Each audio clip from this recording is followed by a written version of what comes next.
Man, here once again, the Transferable Experience Podcast, episode 80. Yeah, that sound right. That feel right.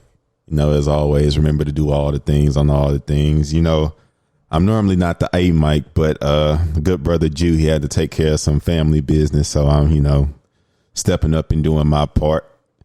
Got a special guest with me today that, he decided to fill in. I'm honored and thankful. A man of many names. I know him as Scoop. I know him as Kendall. But yeah, man, my good brother Kendall here is today, man. What's up? Man, appreciate you for stepping in for me, man. Man, I appreciate y'all for having me, dog. Yeah, man. I know I ain't gonna be as good as a Jew, but hopefully I could fill half his shoes. You know what I'm saying? Hey, man, you stepped up to the plate, man. That's half the battle, man. Yeah. How you been doing, man? Man, I'm good. Fatherhood. Yeah, I'm about to say we shouted you out on the last podcast, and it's like, yeah, man, that's a father now. Yeah, man, going on 2 weeks now. Is it like aggressive, like, oh, my life just changed forever type thing once you see her being born? Yes. Did you cry? I didn't cry. Everybody told me I was gonna cry, but I didn't cry. You a gorilla. So you a gorilla. You too hard for yourself. You stuck within the confines of your masculinity. Hey, man, smiling from ear to ear, though. Just, man, it was, the first 48 hours, rough. First 48 hours, rough. Y'all was in the hospital that time? Yeah, so we had her at around 8 in the morning. We went in 7 o'clock the night before. And then basically we stayed like 24 hours after having her. Okay. So, is that normal to stay only about 24 hours afterwards? Typically, they want you to stay anywhere from 24 to 48 hours. Make sure everything is everything. Yeah, we're ready to go. And they like new mothers and fathers, they typically have them stay a little bit longer. They're a little bit more nervous, so they want more care around and stuff, probably to help. That's what's up, though, man. It's great, though. Dang, you're a father, bro. I know, man. It's crazy. Went from being a zaddy to a daddy. Pause. Yeah, hey, yo. Yeah, man, it's great, man. That's something that I just, hope everybody get to experience. Man, fatherhood is crazy, man. Just the love that you have for your child. Just instantly. I mean, bro, that's half of you. Like, that'd be the part that blow my mind. I was like, bro, that's half of me. Like, it's crazy. Dang. I still ain't wrapped my mind around it. It's crazy, dog. I might say, yeah, especially too once like she started developing more of a personality. That's probably when it's gonna blow your mind. But oh no, that's me. Like, yeah, that's me. But that's me. Yeah, even the good, the bad. Yeah, that's what I say. She looks exactly like me too now. Oh yeah, that's what everybody tell me. Me and my mom, man, it's crazy. Dang. So crazy. Hey, Gene Strong, man. Yeah, man. All my nieces and nephews, same thing. Look exactly like. Yeah, I might say, so far, yeah, they all do kind of, I ain't seen your daughter yet, well, a little bit on camera, but yeah. Dang, well, man, in 5 years, man, hopefully. Sooner than that. Lord said the same, man. We just try to do right these days and see where that put us, man. Yeah, man. Hey, it's gonna come, dog. And when it comes, I'm in no rush. I'm in no rush at all. It'll be here sooner. Sooner than later, I guess, whenever it's supposed to be. But I feel like I ain't never really had like the aspirations of like fatherhood. Like I knew it was going, like some stuff you just know gonna happen, but you don't necessarily like dream it and look forward to it. Yeah. Like I knew that at some point I'm gonna get married, but I ain't never been visualizing like my wedding and stuff like that. Like I never really thought about that kind of stuff. So it's like, I think like visualizing a wedding and stuff, I think that's more of like young girls. I don't really think dudes really visualize their wedding. Yeah, I think maybe when they get older, they kind of, have certain things that they want in their wedding and, Yeah, I'm about to say the only thing I ever thought about was the DJ and the food. And the good time. Hey, that's it right there. That's all I care about. Everything else outside that. Yeah. But, me like approaching my wedding, being later on next year, it's certain things that you want in it. You want all your family there. Yeah. You for sure want to be surrounded by love. Yeah. For sure. Just making your bride happy. Right now I'm just kind of like, hey, whatever you want to do, whatever colors you want. Hey. Yeah. Because that's what I always say. Like, the stuff that I don't care about, I'm just not going to care about. Just if I got to pay, tell me price. But as long as you don't have me in no brown, I don't care beyond that. I'm not wearing brown, but beyond that, I do not care. Brown and orange.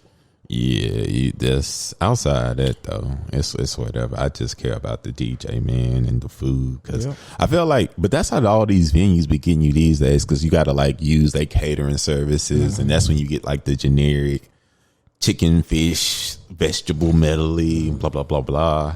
And that was one thing. Like I said, we're planning our wedding right now, and so some venues let you use. Whoever you want to use and stuff, and you just want to find that good caterer. That was one of my things that I told our wedding planner. I want some good, Southern food, Creole food. I don't want none of that generic. I'm gonna say it's the typical. You get your bland chicken, or you can do the fish, and like I said, it's gonna be a vegetable melody, and then you're gonna get a roll. Like that's why I say I care about that. And it was certain stuff that I was learning.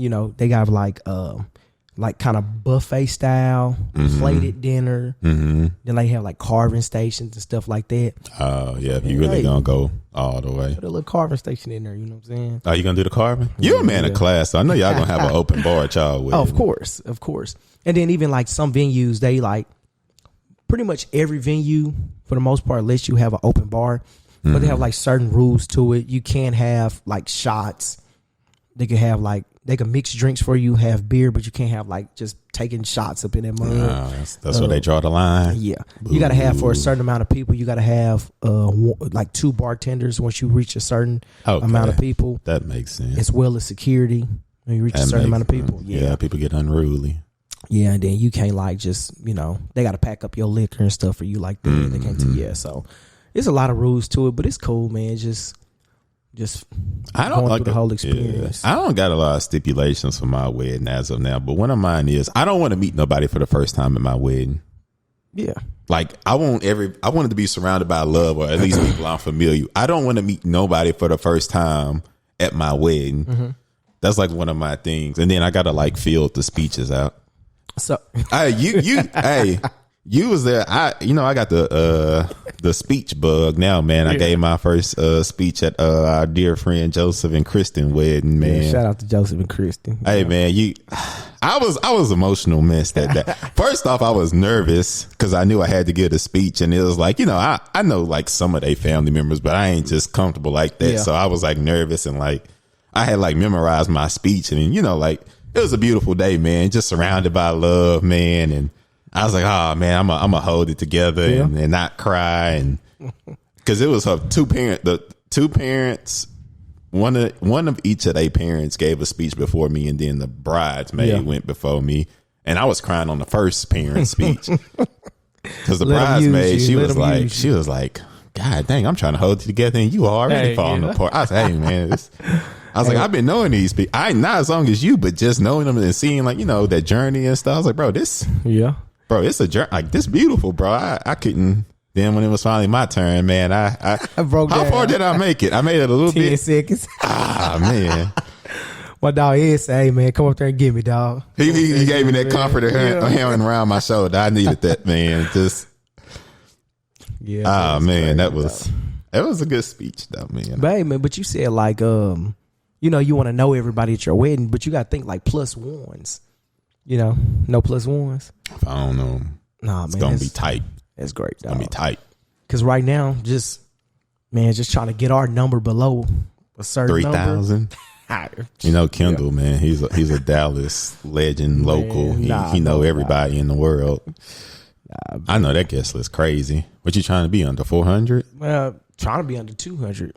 Oh man, it's a little rough right now. Looking like to say that's 250. That's an Olympic sport for you.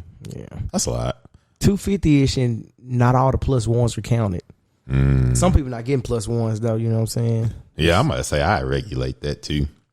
Because man, it's rough. You got to, man. Because then you got to pay for all of them. That's my thing too. And my thing is like, if you ain't never came to nothing but to support me ever in life, no high school graduation, college graduation, grads, like nothing that was free for you to come. I'm not about to pay for you to come. Exactly. Because I'm going to have a rough conversation with some relatives where it's like, nah, bro, you ain't never came to nothing. Like, hey, hit a registry if you want to, like, but nah, bro. Yeah. But then I feel like a lot of people, when you send out those invites, if they haven't RSVP'd by a certain date, then unless you got a great excuse, you're not coming. You know, that's why some people be picking nasty random days so they don't have to, the tier people, because everybody can make it Friday, Saturday for the most part. But if you do a Sunday or Wednesday or a Thursday. Ours on a Sunday. Yep. So, see, that's one of them. Plus, it's cheaper on the weekdays and Sunday as well. Because, man, you'll try to find a venue. And especially if you do it like during wedding season. When is wedding season? Summer? Nah, well, part of the summer. I think they said it's kind of between like, and don't quote me on this, but like April to like July. Where I could be off, and maybe that's the part. I figured it had to be season. sometime during the summer. That's when a lot of people get married during the summer, so that makes sense. And Friday and Saturday, the most expensive. Yeah. So like our venue, I want to say Sunday was like $3,000 cheaper than Friday and Saturday. Yeah, it's crazy. He didn't say it cost $3,000. He said it was $3,000 cheaper. My goodness, crazy. Love expensive. Man, what happened to just going down to the courthouse? Invite a couple people, then y'all just go to Chili's afterwards. I don't know about Chili's, but hey, we want good food. It don't get that simple no more, huh? Man, nah. Just take me to the courthouse. What happened to them days? Hey, man. I ain't gonna lie. I wouldn't want to go to the courthouse. A nice little simple thing, but I feel like even if I was to try to, in my mind, do something simple, it'll end up being, oh, no, I want them to come. But then I want them to come. Oh, we need a bigger space then. And then it's just a regular wedding at that point. But, the thing about the courthouse is my parents actually got married at the courthouse. But, the expensive part is the reception. Oh, I might say so. Even if you do courthouse, then do a reception. Because I thought about that. Maybe I know people that do that a lot. They do courthouse, but then they just have like a reception. But that's when you actually pay for the people, food and stuff. But you could, if you wanted a little chill thing, you could do it at somebody's crib or rent out a inexpensive venue or something like that. Get you and your dad to boil the crawfish and just put it in the coolers and get a little barbecue, man. Yeah. But nah, man, that's a lot to think about. That's a lot to think about. I ain't there yet. It is. It's very overwhelming, but And the funny thing is about our podcast, we always say that we're not a sports podcast, but today we actually gonna be a sports podcast. The football season is just around the corner, man. Everybody getting their drafts together. Our draft is actually Sunday. Who you gonna pick first? Oh man, I can't tell you all that. What pick am I picking? I don't know. I'm 9. I think I was like 7 or 8 in front of you. That's nasty. I might go for a running back or receiver. I would imagine. Man, I'll say this where I always mess up in fantasy. My weakest position always be the running back. And so last year I felt like was the first time I tried to actively address that by drafting more running backs than I felt that I quote unquote needed. And I ended up getting an extra running back, Swift from Detroit, but I ended up trading him instantly because Paul gave me something crazy. I think he might have gave me Tyreek Hill and Kelsey. It might have been like a bundle thing. Or I got one of the other from him for Swift. So it was out the window. So then I only had Miles Sanders, and I think I had the Seattle running back injury. Both. Yeah. So Miles Sanders was getting like 6 carries like the first few games. It was over with instantly. Yeah. But I will say this, because once this come out, we would have drafted already. My focus for the draft is going to be running backs this year. Like, I'm going to go OD.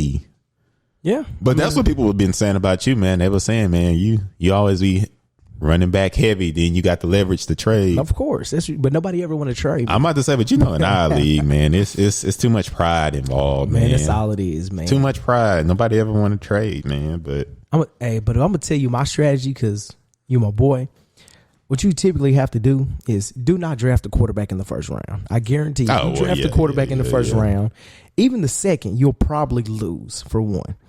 2, running backs are receivers are a dime a dozen. Yeah, it's a lot of good receivers. Especially if you're playing like a PPR league, you can get a receiver to have 6 catches, even if you get 50 yards. You're in double-digit points then at that point. Yeah.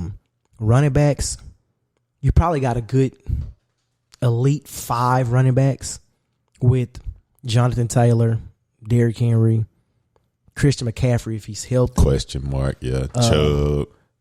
Chubb, Dalvin Cook, and now Najee Harris. So we're looking at like 6.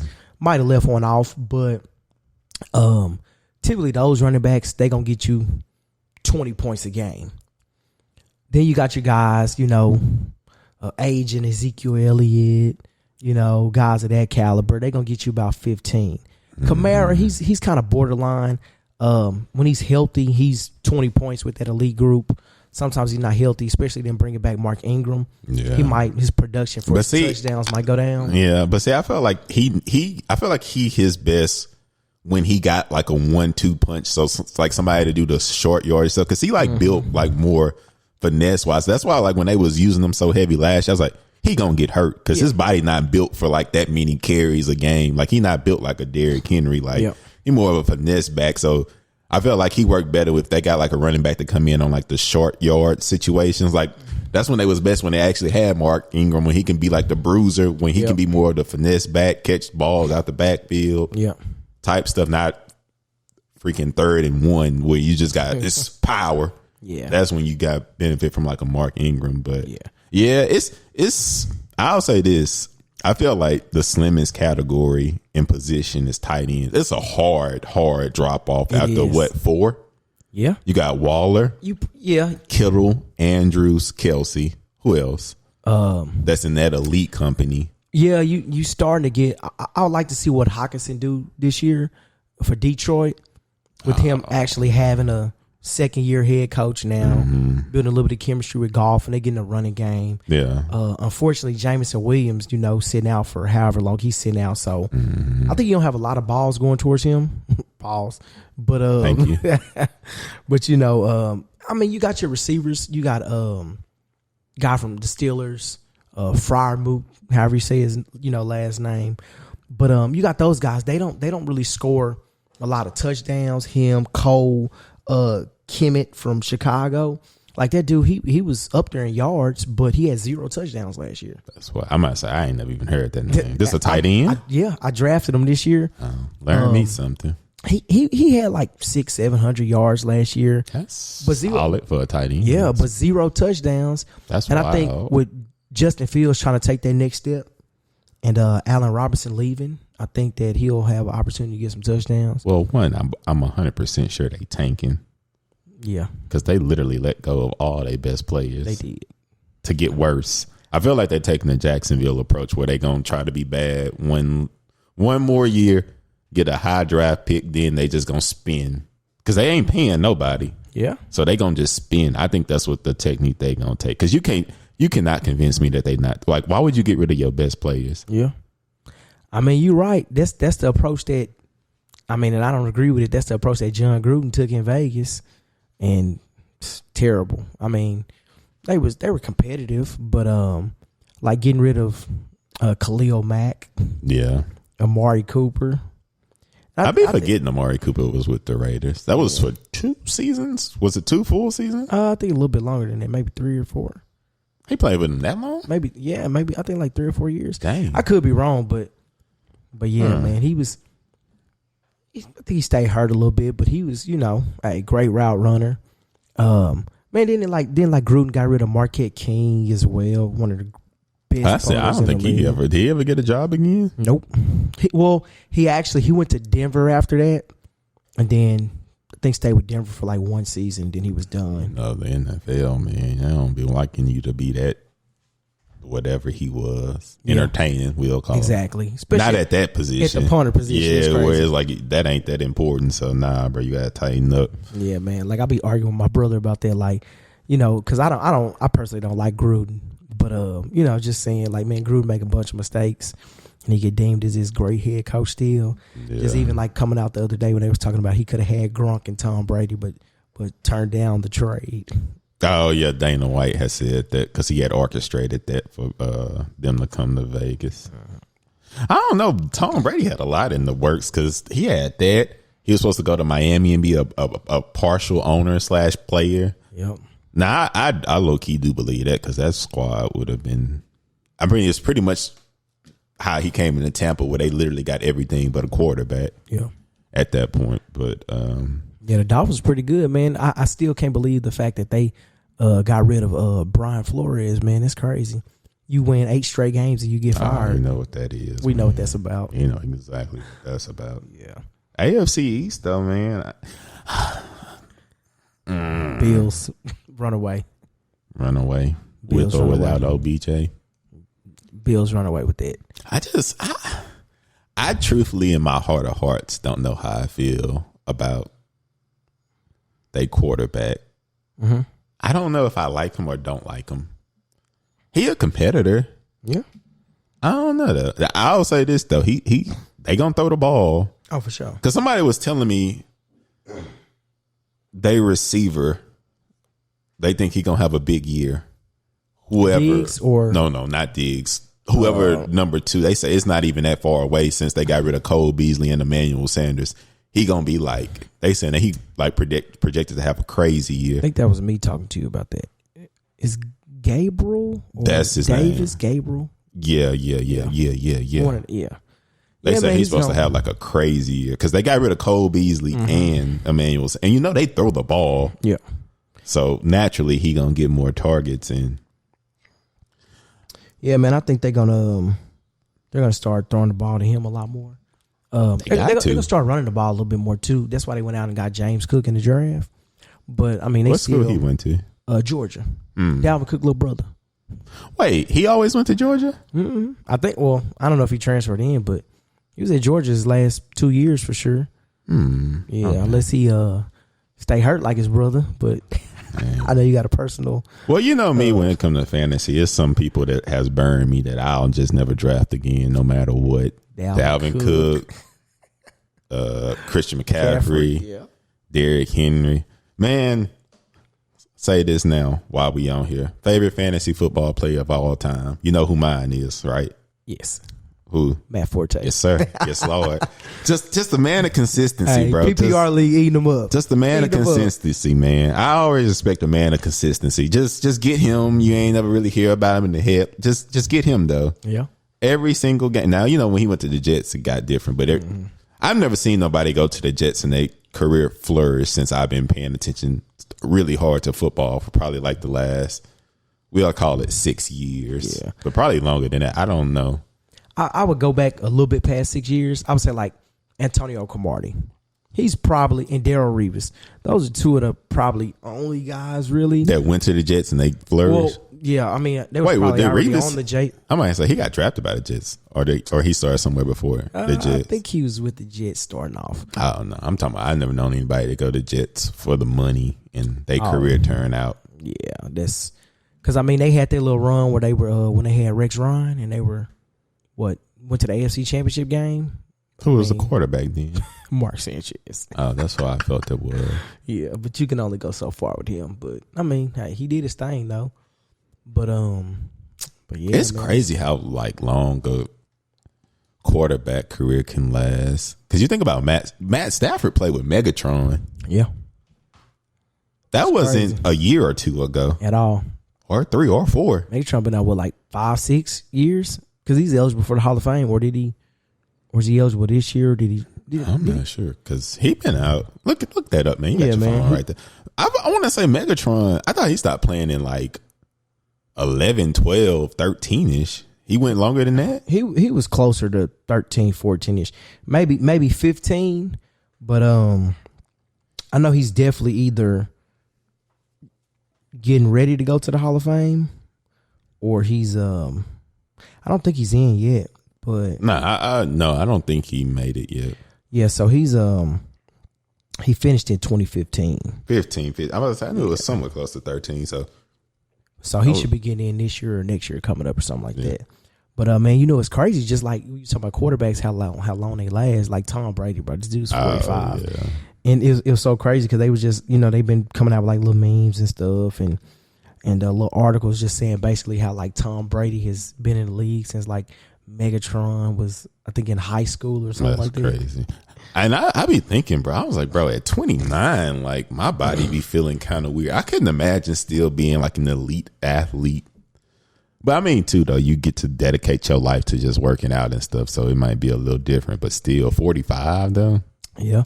And when you got millions, man, like they say, like LeBron James, they say he spends like $1 million. I'm about to say it. I told you, I looked and seen how much he spent on his body compared to quote unquote what he make in a year, and I equated that to me, and I be trying to spend the same on my body. Percentage wise. Hey, that's a good way to look at life, though. Percentage wise. Good way to look at life. I'm about to say, you was the first person when you told me. You was like, hey, man, you got insurance. You ain't got to live like that no more. I was like, yeah. I be going places, bro, and using my insurance. I went to the dermatologist for the first time today. Hey, we need more like it. Man, say, I go to we need more now. black men to do that, dog. Yeah, bro. I be on top of it now. But shoot, man, let's go ahead and like go through like each division and kind of get like a preview. We kind of started with the AFC East, man. Okay.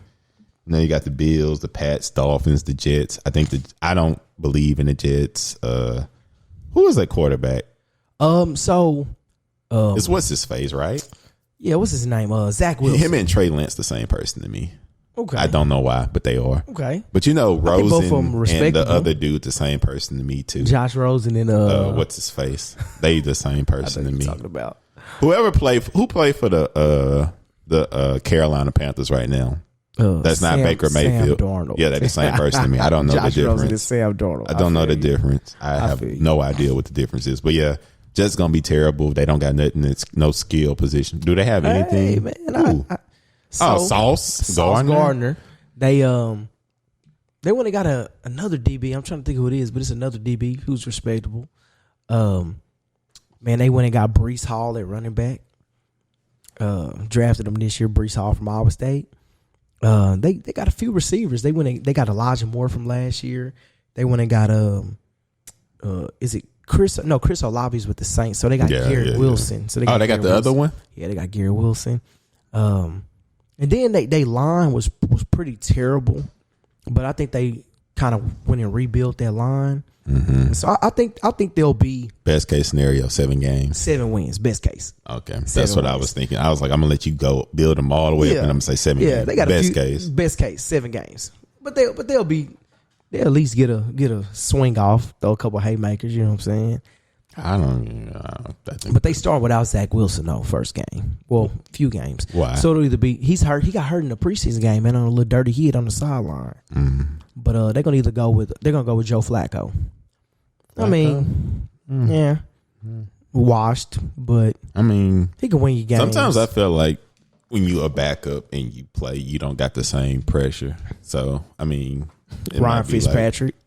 I'm about to say his best when he don't have to be the announced starter, when he can just come in, field in, because he was lighting them up in Tampa Bay. My goodness, yeah, Tampa Bay. Yeah, he was all over the place, man. But then you got the Dolphins. I think they go as far as Tua can take them. They got everything else. They do. I know they starting the season with Byron Jones on the PUP list, so he's gonna be out at least 4 games. Man, that's a lockdown corner on that side. But man, you got them finishing 2nd or 3rd or winning 3rd. 3rd, man. It's hard. I feel like they can be. I feel like nobody's gonna compete with the Bills for one. But like they're gonna win 13, 14 games. Mm-hmm. Man, that's just a stacked team, dog. They brought in Von Miller. Yeah. White is gonna be out for the first 4 games again. He's going to PUP because he got hurt last year. But man, I was watching Kahir Elam from Florida, man, in the little preseason, and this was with starters, so it wasn't like he was just playing those scrubs, But man, dude, locked down. And I felt like that was a hole they had. They had a few little holes that kind of like that pass rush, and then on the other side of White, and then they fixed it. And the running back position as well, they went and got more depth there. They got Cook. Man, that team gonna be tough to beat. And then you got the Pats finishing 2nd. Yeah, man. I ain't gonna lie, it's just hate, but I think Miami. I just feel like I don't know. It's just it ain't really what I think. It's just what I want to happen. I rather the Dolphins because they loaded, man. I think they're gonna do it, man. I think they're gonna finish 2nd in their division over the Patriots, man. Yeah, man. They loaded. I think it's to the point that even like Tua, it's like he don't have to. He just got to manage. Yeah. He don't got to go win games. He just got to like game man. Kind of like he did at Bama. Yeah, like he just got to be a game manager. Like when at Dak at the beginning, like everything else is so good that nah, bro, you don't got to go win the game. You just don't got to lose it. Mm-hmm. Just be that guy. Just manage it. Yeah, man, it's hard for me to go against the Patriots, dog. Yeah, I get it. Like I said, for me, it's dang near just hate, to be honest. That's an easy 10-win team with the Patriots, man. With just Bill Belichick, it's like 10 wins, man. Miami, they could probably pull off 10 wins. I don't think they're going to get 11. That's a lot of wins. They could have the same amount of wins. 17-game season, yeah.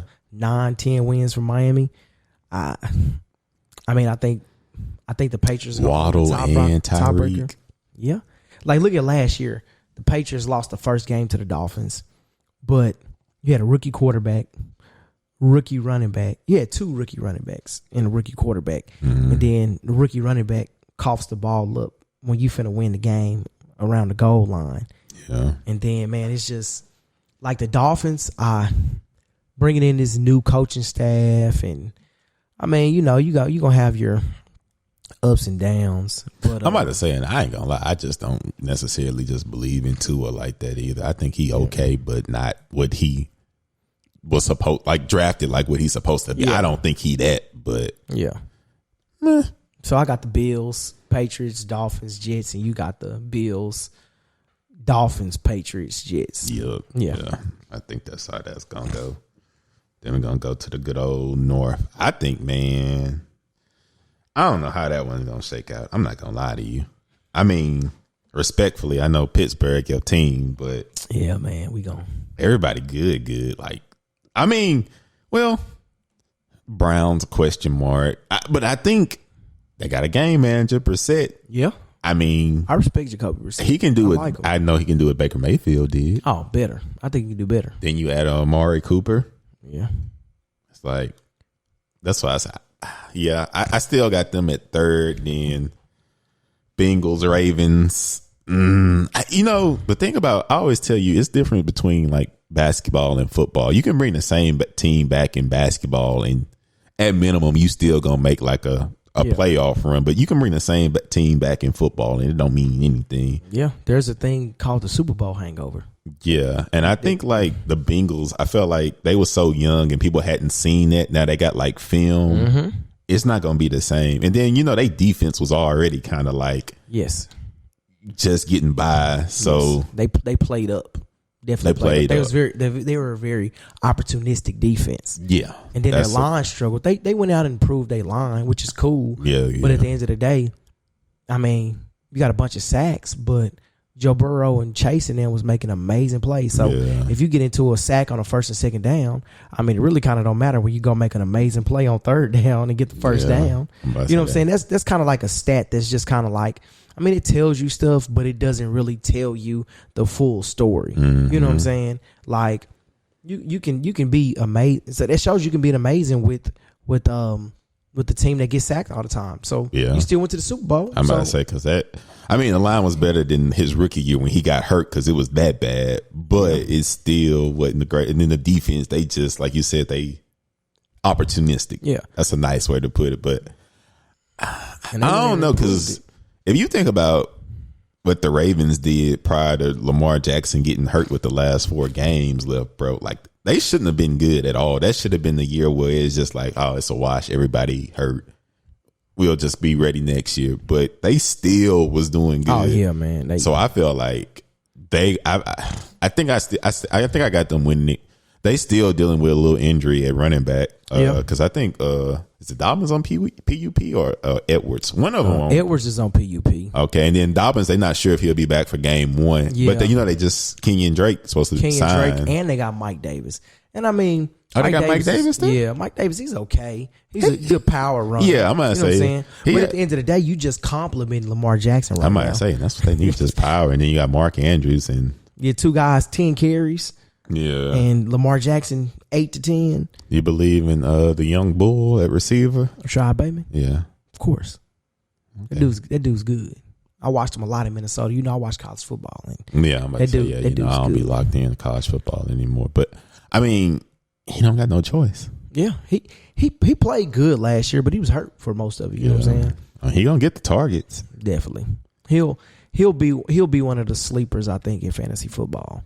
Yeah, I think I still got them because, like I say, I felt like they done went through their points where they was the hottest team. Then we got film on, but now like y'all got that, but we just who we are, and you can't really stop it. And they run heavy first anyway, so I think I still got how I feel like that's gonna shape out. I'm gonna go Ravens, Bengals, Browns, and Pittsburgh. With all due respect, man, y'all, man, who are y'all going with? To provide context, Kendall is a Pittsburgh Steelers fan.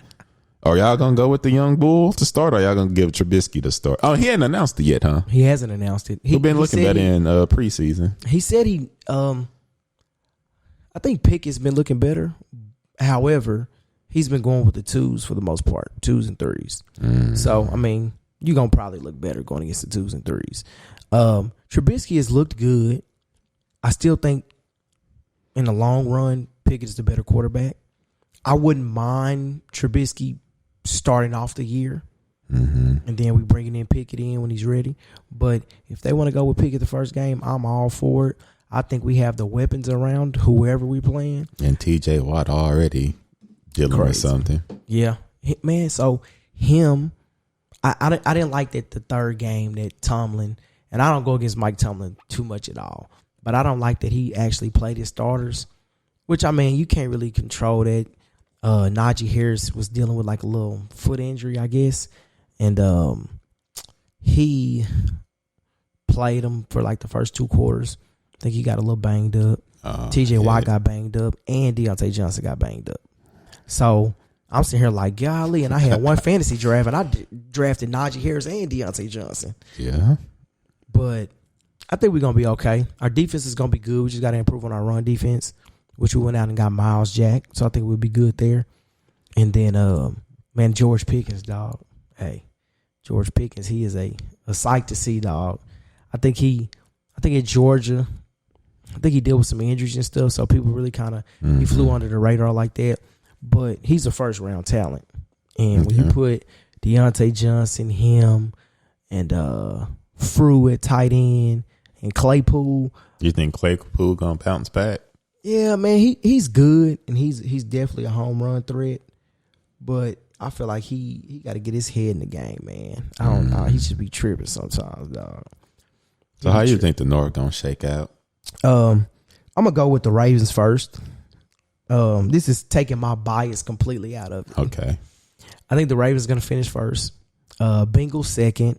Okay. Steelers third, and Browns fourth. I think that the Browns are a really good team. I feel like they're gonna have a great run game. I think that's the best backfield in football. Yeah, with Chubb, hands down. And then Dearness Johnson, just showing what Dearness Johnson done when Kareem Hunt and Nick Chubb was out. And he did it in multiple games. Yeah. I think that's the best backfield. Jacoby Brissett, he's a game manager who can win games. I can see them winning. Well, he just got to hold the fort down. It's 11 games now. Ooh. You know what? Let me switch y'all then. I got Browns third and Pitt. I got Browns fourth and Pitt third. I forgot. I was thinking 6 7. Oh, he can hold it down for 6. Nah, that's the end of the whole season. That's exactly why I switched him, because he's gonna have to play his best football ever. He is, and he's a good player. He's not with Bill Belichick anymore to get those 10 wins, 11 wins. He didn't have solid with the Colts. Yeah, he was. I say, he ain't gonna be the reason you win, but he won't be the reason you lose. And he played with the Dolphins with Flores. He was relieving Tua last year, I think. Oh, yeah, because he was playing good then. He was. Because, I mess with Brian Flores. If he ain't like what Tua, I don't think he was that big on Tua, because he didn't let Tua play through his mistakes. Yeah. He messed up, he take him out. But I completely understand it, because, he wasn't big on Tua, but I completely understand. He's like, you're messing up, and we got the team right now to I'm about to say, they got the chance to be, like, really actually competitive, not like, you can just play through your mistakes because we're not playing for anything. Yeah. And what's crazy too is like about the Ravens. We were saying how far they would go, and they had a lot of injuries on defense as well last year. Both of their cornerbacks. Both of them. Peters never played. And that might be the best cornerback duo. Yeah. That might be the best secondary in the NFL.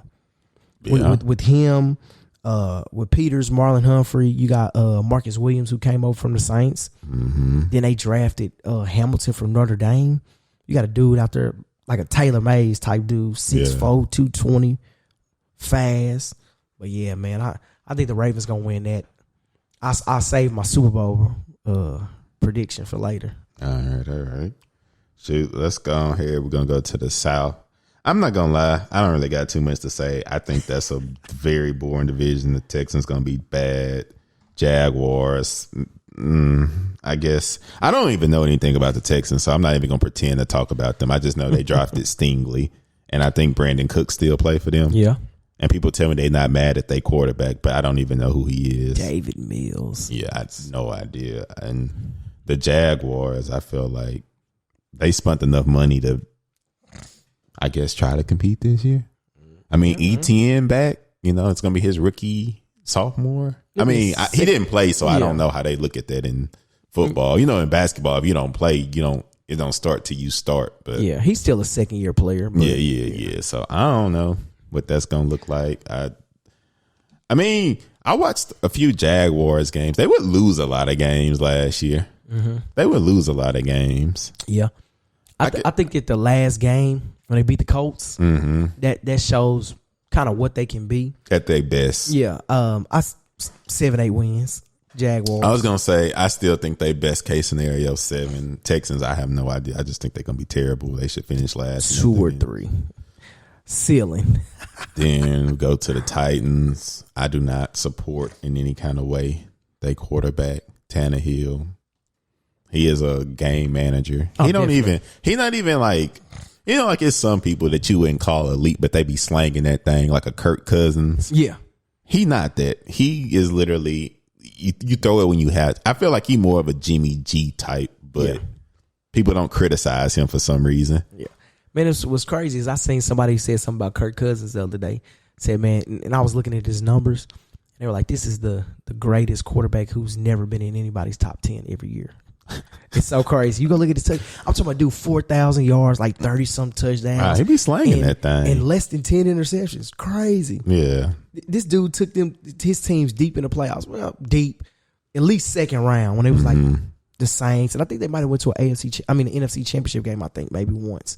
Yeah. But when he had Diggs. But man, that's so crazy. No, yeah, they did have a deep run. I remember that year because Diggs had did something crazy. I think to either win the game or get him in the position to kick the field goal. What they call it, the Minnesota Miracle, something. I remember Saints, that. Man. You know how the Saints. I think somebody tried to jump the ball and they just missed, and Diggs caught it. And I remember that because I think Diggs was like messing around and cried. I remember that game. Yeah. But yeah, man, Kirk Cousins, man. The only thing with him is he can't win the prime games. Yeah, which. That's when everybody see you. Yeah, so they might have a different impression. Thursday night, Sunday night, hey, they got an impression on you. You know what I'm saying? But I think he's a little better than people give him credit for. But see, Tannehill, he not that at all, though. He's just not. Somebody tried to tell me that Tannehill was better than Derek Carr. Absolutely not. I said no way. It's not many names that you can say that he's better than that's a starter in the NFL. Yeah, I mean. He's a game manager. He's definitely a game manager, especially when you got Derrick Henry and you got one-on-one coverage because you got everybody stacking a box against Derrick Henry. Pick your poison, so the quarterback is going to be able to go off a little bit. So he had that 1 year where he went off. But then other than that, it's been very mediocre-ish. I'm about to say now he don't. Is Robert Woods going to be there at the beginning of the year? I think he might, but they got Traylon Burks too, though. Arkansas, yeah, Traylon Burks from Arkansas. He's gonna be good. Okay, they're just gonna run it a lot, and what they always do, run it until they have to throw it. Yeah, and Malik Willis will take his job this year. That's my prediction. I think Malik Willis will take his job this year. I think by game 8, game 6, he'll take his job, man. I think he know it too. That's why he ain't like when they made the headlines because he wasn't trying to help him because he know. Yeah, I actually wanted Pittsburgh. I thought Pittsburgh was gonna draft Malik Willis, man. They let me down, but I had a feeling that hometown hero. Exactly. I had a feeling they was gonna draft the hometown hero. But man, I got the Titans, man. It's hard because I don't really care for Mike Vrabel, but I think he's a good coach. That's a personal vendetta against him, just from gambling, man. He's the type to you need him just kick an extra point, he'll go for 2, or you need him to just punt the ball and he'll go for it on 4th down. Also, I don't like him for that.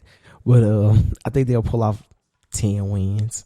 That's the number 7. I had in my head. I was like 10, but they kind of go as far as Derrick Henry go. Mm-hmm. So whatever that means. If Derrick Henry stay healthy and have the seasons that he been having, 10. That's my best. I got him. That was the number I had in my head, 10. Yeah. And I think with Tennessee, man, I think they actually have a pretty tough schedule too. When I was looking at it, man, it's I know they playing some pretty good teams. They got the starting off. They have the Giants, Bills, Raiders, and Colts. So man, you got they might win one. It's crazy because they can go 1-3 starting off, and then they can backdoor beat the Commanders 2-3, and then they'll beat the Colts or lose to the Colts, but whichever it is, they'll split. So I think that's gonna be a split 3-3. Then they got the Texans 4-3. Mm-hmm. Then they got to go through this gauntlet of the Chiefs, Broncos, Packers, Bengals, Eagles. Oh, that may come out one. Yeah. And that could be none. And then they could be sitting at a. I might say I in my mind they at 2 probably at best. Yeah, and they could be sitting at 4-7 or something at that point. And then I think it lightens up a little bit. You got the Texans, Jaguars twice, which can be 3 wins. And then Chargers, Cowboys. I think they could get one win out of that game. Just depending on how the Cowboys looking, how the Chargers looking. Mm-hmm. So I can really see them 9 wins, somewhere around there. Yeah, let's say so. 10 about right if everything go like it's supposed to. Yeah, 10. And then with the Colts, I got the Colts winning the division. Matt Ryan. Man, I give it to the Colts, man. They know what they got, and they give a quarterback 1 season. They did Phillip Rivers. Yeah. They did Wentz. It was somebody else they gave a chance to. It was him too. Phillip Rivers went. But Phillip Rivers, he was at the end. He couldn't throw, bro. Yeah, he was. I think it looked painful for him to throw the ball. Yeah, I think if he would have left the Chargers like 2 years prior and did something like that, I think he would have really been a Super Bowl contender. I didn't know he had all those goddamn kids. He got like 9 or something 10 crazy? kids, bro. It's crazy, dog. Said one more season. Let me make sure everybody college paid for. Then he gonna have 3 kids when he leave. I'm saying you got more time on your hands. Yeah, man, it's crazy, dog. Because like when he was with the Chargers, man, it was just injuries. Injuries messed up their season. Man, I might say that's what we'd always say about the Chargers. Somebody get hurt that matter a lot. Yeah, they would start off hot. But yeah, we'll get to them because I got some flaming takes about them. Got you. So I got the Colts, Titans, Jags, Texans. Yeah, I ain't got no rebuttal for that one. I think that's how that's going to be. I think the Colts, they got everything you need. I always ask people this. Has T.Y. Hilton been good that long, or is he old? Or a little bit of both? Because he kind of... He's a little bit of both. I know he been kind of hurt these last few years. But they got... is it Pascal, or did I make that up? I don't know if he's still with them, but if he is, he's like the number 3 or 4 receiver because they got Michael Pittman. That's what I was thinking. Yeah. I know it was something with a P. They had Pascal. But I don't know if he's still. No, I was thinking Pittman. Yeah, they got Michael Pittman. I think what was last year's his rookie year? I think he's going rookie. That was his rookie year too. Him and Jonathan Taylor. It was either his first or second year. Dang. But whatever it is, I think Pittman is going to really take a leap this year, especially with Matt Ryan. Matt Ryan is better than Phillip Rivers. Well, they're pretty close. But at the time, Matt Ryan right now, I might say when they went to the Colts, Matt Ryan is better. Yes, and he's definitely better than Carson Wentz. Yeah. Matt Ryan, except for I want to say 2 years when Julio was hurt and then the whole team got hurt 1 year, Matt Ryan is always above 500. Yeah. And then he's been to a Super Bowl that they should not have lost, and it wasn't his fault that they lost. Mm-hmm. But I think Matt Ryan, man, he still got some good football in him, especially when you protect him, which the Colts got one of the best lines. Yeah. And then, man, he got weapons.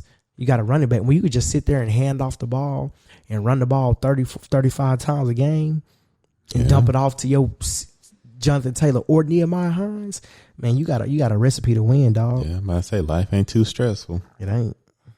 Man, then we go ahead to the West. The gauntlet, man. Oh, man, this is crazy. My goodness. Hey, well, we're going to start with the Chargers since we was talking about the Chargers and stuff, man. And, they got my dog Keenan Allen. It's Mike Wallace. Mike Williams. Williams.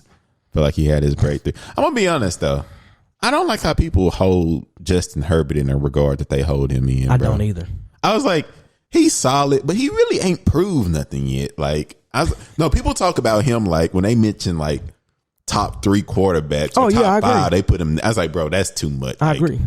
If you told me he good and I could see him becoming something, I'd be like, fair. Yeah. But I was like, bro, the way they talk about him though, like, and I'll be watching, watching First Take, all the time. The way they talk about him already, I'm like, why? Man, he had a 5,000-yard season. He's great. Don't get me wrong, great.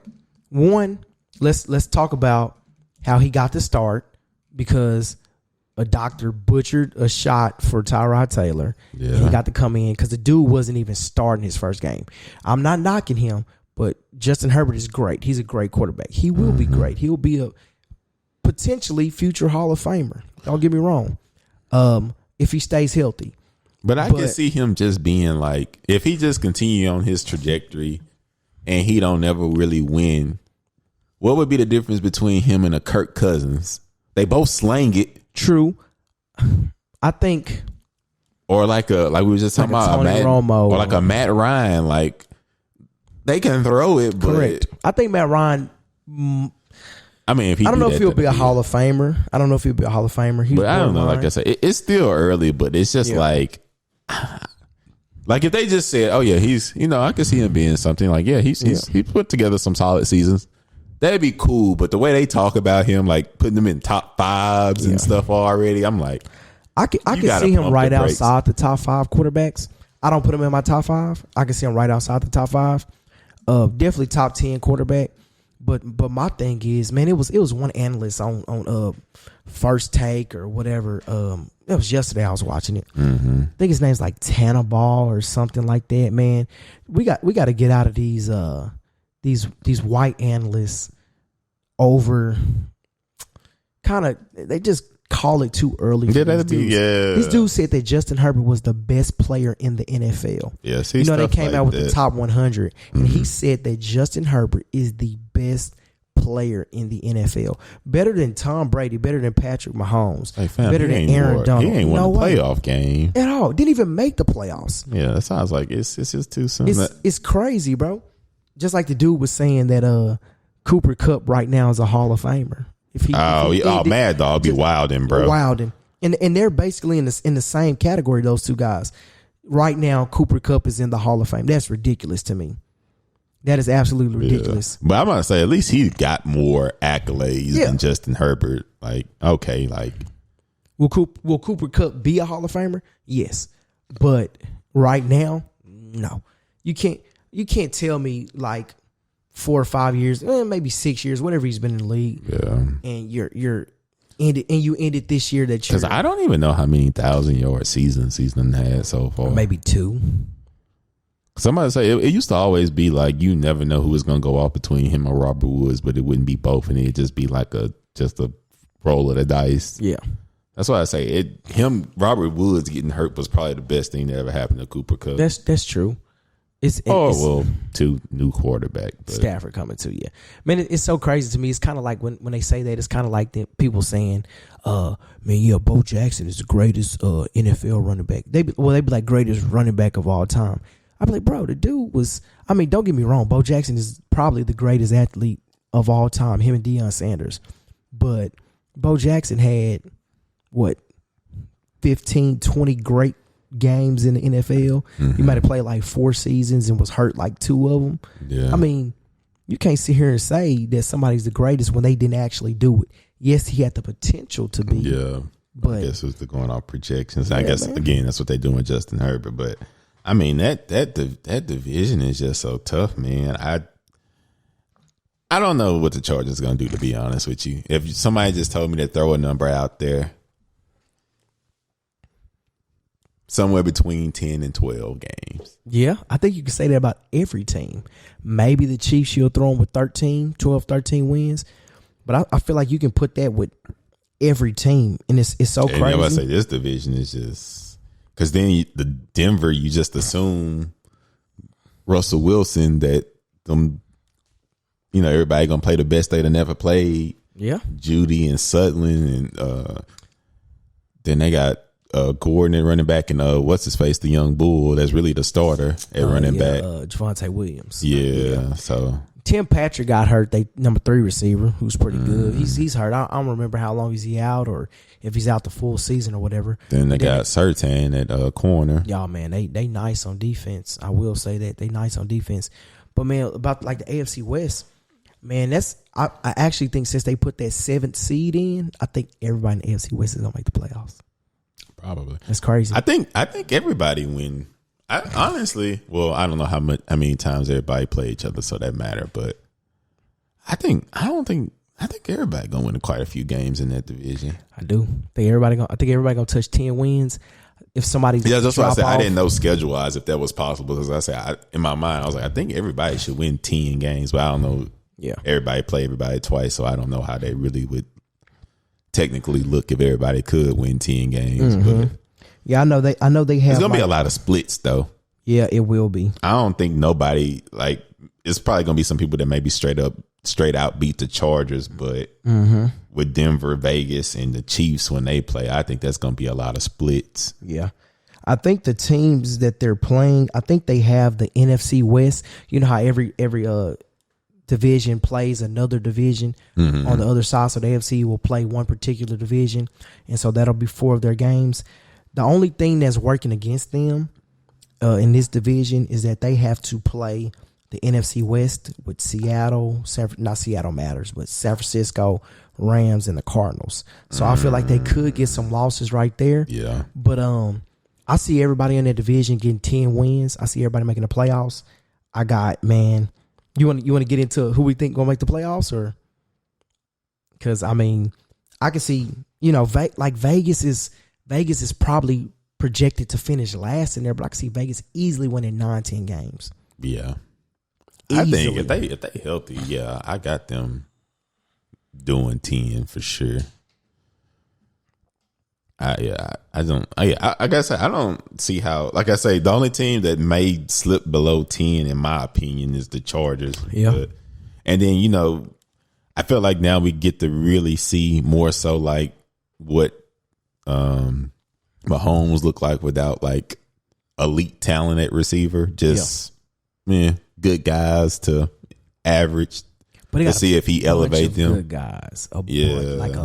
He still has Mecole Hardman, right? Mm-hmm, he there. He got Valdez Scantling. Yep, he there now. And he got Juju.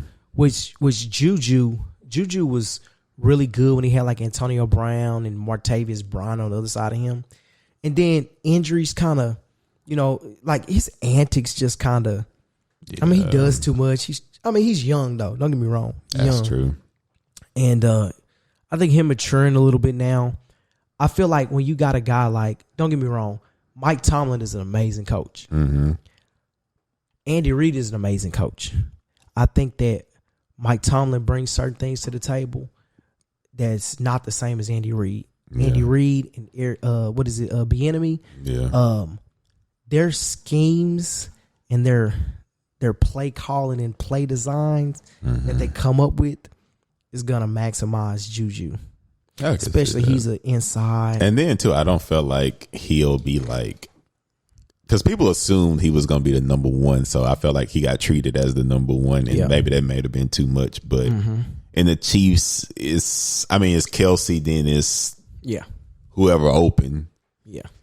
So I feel like he might excel in that role because there ain't going to be as many eyes on him. Yeah. And still being that he is good, you not being the main focus, that might lead to you having a pretty.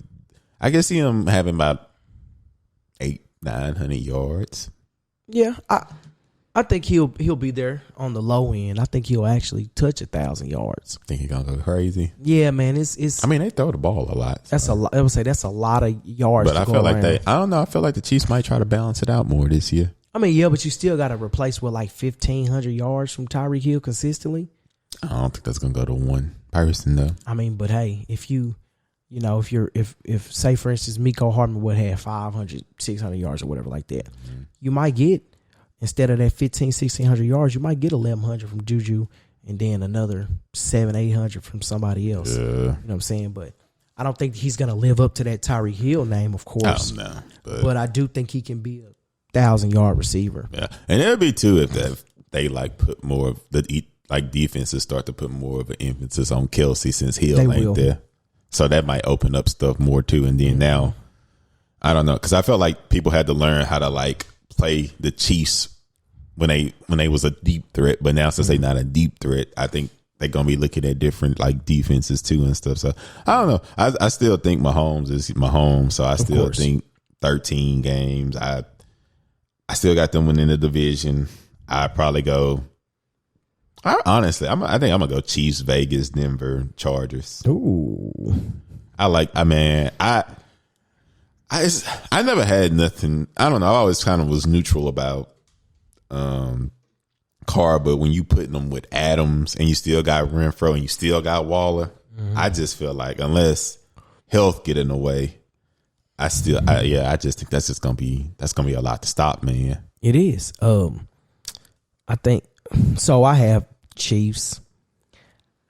I was borderline between Denver and Vegas, just because I like Vegas, man. Devontae Adams, he's one of my favorite receivers.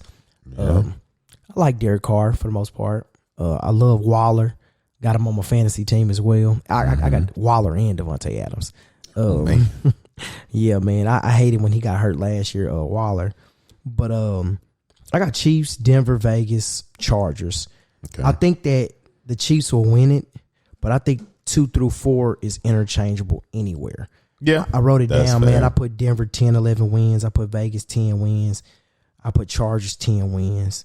And, man, it could just be one game that completely flips them. I feel like they're going to have some great games against each other this year. Like, there's going to be some crazy games. And like I said, man, I got all of them in the playoffs.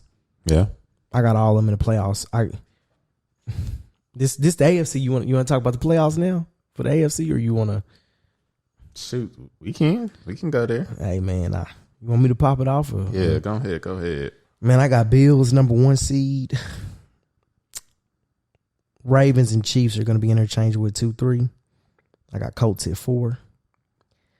And then I'm not going to even put it in any order, but I put 5, 6, 7. Denver, Vegas, Chargers. You still got to look at the Titans, Bengals, and Patriots, of course. And then, just because they my team, Pittsburgh, because, they don't have losing seasons. And I feel like you touch 9 wins, which is a winning season. You in the hunt, you know what I'm saying? You in the fight. But I feel like it's gonna be a 10-win team that gets left out. I wouldn't be surprised. It could be, the Bengals. Somebody would probably call me crazy if I said the Bengals didn't make the playoffs. But I believe in tradition and history repeats itself. And unless it was like the Patriots or something losing in the Super Bowl and not kind of making it that next year. Yeah. That never happened with the Patriots. But most of the time, if you go look at the numbers, probably 8 times out of 10, 9 times out of 10, if they call it the Super Bowl hangover. If you lose in the Super Bowl, you don't make it to the playoffs the next year. Yeah. And more recently, maybe a couple times that it happened, it didn't happen like that. But man, you go through them 2000s, early 2010s. So that's why they came up with it, you know what I'm saying? So and I think the reason I really think that might happen too, because they young, so of course they smelling themselves already. And then, man, you don't know about Joe Burrow, but he had an appendix injury or something like that. When you said that, I started thinking about Matt Stafford, and I was wondering, who they back up, because he having some issues too. Yeah, nobody. But so they got some dude, but that dude he won him a game last year. Don't get me like 2 years ago he won him a game. Oh, it's still him. Was that last year or the year before that? Where I think I know who you're talking about, but yeah, because I was wondering about them because apparently that's like a lingering thing that hadn't went away yet for the Rams. Yeah, but yeah, I don't know. That sounds about right. I don't got no pushback, man. Let's go ahead and get to this good old NFC East. Yeah. Everyone's favorite division. Everybody's favorite division. The worst, but everybody's favorite division to talk about, man. I don't know, man, because I'm not just crazy over CeeDee Lamb. Like, he cool, but I don't know if that's personal or if I just think it was kind of like the Juju like effect where it was like, kind of don't got all the eyes, but. And then too, I don't know. I feel like it's been a lot of times where CeeDee Lamb, like he dropped some key passes, bro. He normally make up for him, but he probably gonna mess up at least once in a game. And I don't know, with all that pressure being where he like the clear number one, and isn't Gallup? He not even there at the beginning, right? Yeah, he's gonna come back. I think they were saying they're trying to get him back before like 4 weeks or whatever because they didn't put him on the PUP list. Oh, okay. But I think we have. I hate that James Washington got hurt, but I think we have a good receiver, a good number 2 right now, Jalen Tolbert. He's a rookie. I mean, he still got to prove himself. But like I was saying earlier, I watch college football, and I don't always just watch the big games. I watch everybody play, and he played at Southern Alabama.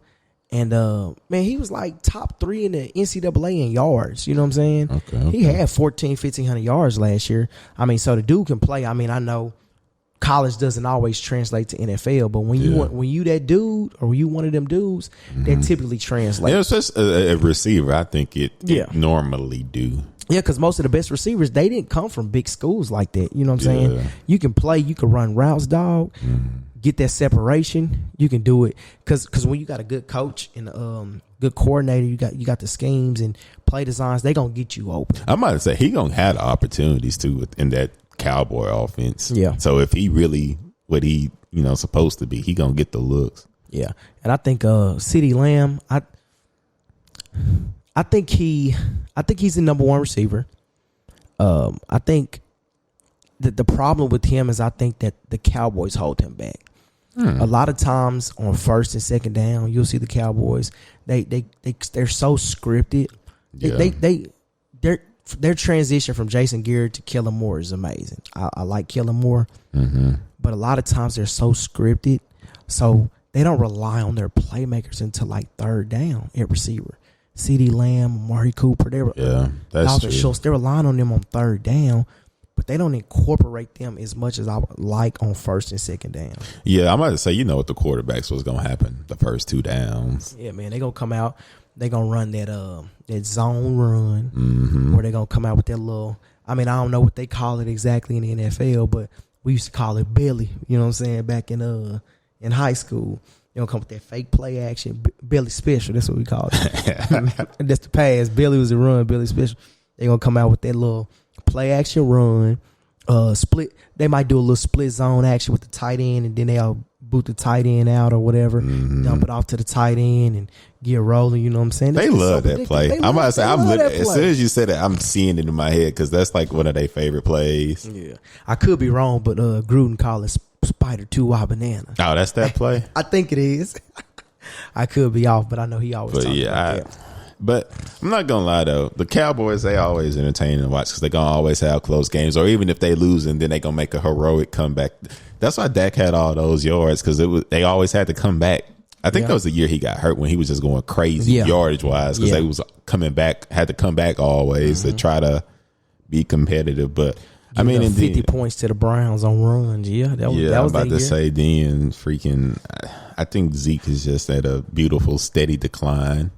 Yeah, I don't think he ever get better. I think he just gently declines, but they love him and they're not gonna give Tony Pollard his real opportunity. Is he still on his rookie contract? Gotta be because there's no way. It's like his third or fourth year. I'm about to say because he gone once he can be gone because he gonna get paid. I feel like they need to just embrace it. He's gonna get money, but I disagree. I don't think he's gonna be a starting running back. And my thing with Tony Pollard is this. Tony Pollard, he's that change of pace guy. I think that him and Zeke complement one another. I think that this year, I think they just need to embrace it more than the 1-2 punch instead of it being Zeke until, okay, we'll go ahead and go Tony instead of it being like a legitimate 1-2 punch is like. I understand what they do, though. They don't want to get out their rhythm. This is what they do all the time, and the Cowboys are so predictable. First and the second drive is going to be Zeke Elliott. On the third drive, they're going to bring Tony Pollard in. That's what they always do. I would like to see, like I say, I think Kellen Moore is a great play caller. I would like to see Kellen Moore and incorporate both of them on the field and the backfield at the same time this year. Because they had some great plays and it would work. I mean, hey, get nasty with it. You know what I'm saying? Run a little option with it. You know what I'm saying? Give Zeke the ball and let him pitch it to Tony Pollard. They did that a couple times. I like to see that. It was. I mean, you can't do it every game, but be like the Chiefs. You know what I'm saying? Get those plays going. Tony Pollard is a great pass catcher. Zeke a great pass catcher. Put one of them at running back. Put one of them at receiver. Get them on the field. Especially that's what I say. That's what I say. They need to embrace it. Yeah. Like and but with Tony Pollard, he's a change of pace back. Tony Pollard has never. Now, maybe high school or whatever, but college and NFL, Tony Pollard has never been a full every down back. In college, he was a receiver, running back, return specialist. He didn't start at running back. He was behind Darrell Henderson from the Rams. So he would have like 400, 500 receiving, 400 or 500 rushing, and then run back 4 or 5 kicks. You know what I'm saying? Okay. I don't think he's a great change of pace back. He's great. Don't get me wrong. But they got that Marion Barber, Julius Jones kind of dynamic. So the role he in is the best. That's the version best thing of him. for him. That's the best thing for him. Makes sense. And I think they're gonna pay him. They're gonna compensate him, but it's not gonna be as a starting running back. Yeah, he might get $7-8 million. That's a lot. I think that's great. I think that's great. But that don't put you in the top 20 running backs or so. And if they can't pay him that, I think I don't know if the Cowboys give him that, but I think he can go get $7-8 million from somebody. Yeah, he gonna get 7-8. That's a lot though, running back, because heck, Top's only at 13, 15, and really, because heck, Derrick Henry only at like 11 or 12. Yeah, and he got it before that kind of little market went a little crazy. You know, they bumped it up a little bit after him. And no, I think he got paid after, because he talking about he gave him the hometown discount. I think he got paid after. I think he got paid after Henry and Kamara. I mean, it's only 2 people. I mean, he got paid after McCaffrey and Kamara. It's only 2 people ahead of him, though. But that's why I was like, 8 is quite a bit. But, they don't really pay any running backs a lot. So 8 would be a lot. But yeah, man, I think, though, the team I'm most excited to see out that division is Philly, man. They going for it. I can't admit that, but me too. They just picked up somebody today from the Saints. The cornerback. DB. I can't remember his name. They didn't want to pay him. The Saints didn't. So the 2 last names. I can't remember. Yeah. So, because they pretty much said that we all in and we going to give Hurts everything he need. Yeah. And they loaded. They went and got A.J. Brown. Still got Devontae Smith. Jalen Reagor. Gobert at tight end, got a committee at running back, got Sanders Scott. Man, Reagor, man, Well, they were saying they might trade him. They were. Man, Reagor, man, I love Reagor. Don't get me wrong, hometown guy from Waxahachie. Man, I watched this dude in high school track. You know what I'm saying? Tear it up, cold, man, fast, explosive. He got drafted too early for me. Him and Dwayne Haskins, R.I.P. But him and Dwayne Haskins, they got drafted a little too early for me. I don't think he was first round talent. Shouldn't have went first round. And so he got sucked into he should produce like a first round. Yeah. And then it didn't help him because Jalen Hurts wasn't the greatest thrower, so that didn't really help him out either. But the dude's a playmaker. Don't get me wrong, and I want him to succeed. I think he should go somewhere else and succeed because I do think he's a number 2 receiver, 3 at the low end, but he'll be 3 with Philly. But I feel like Jalen Hurts is a competitor. I don't know if he's a competitor and like a winner.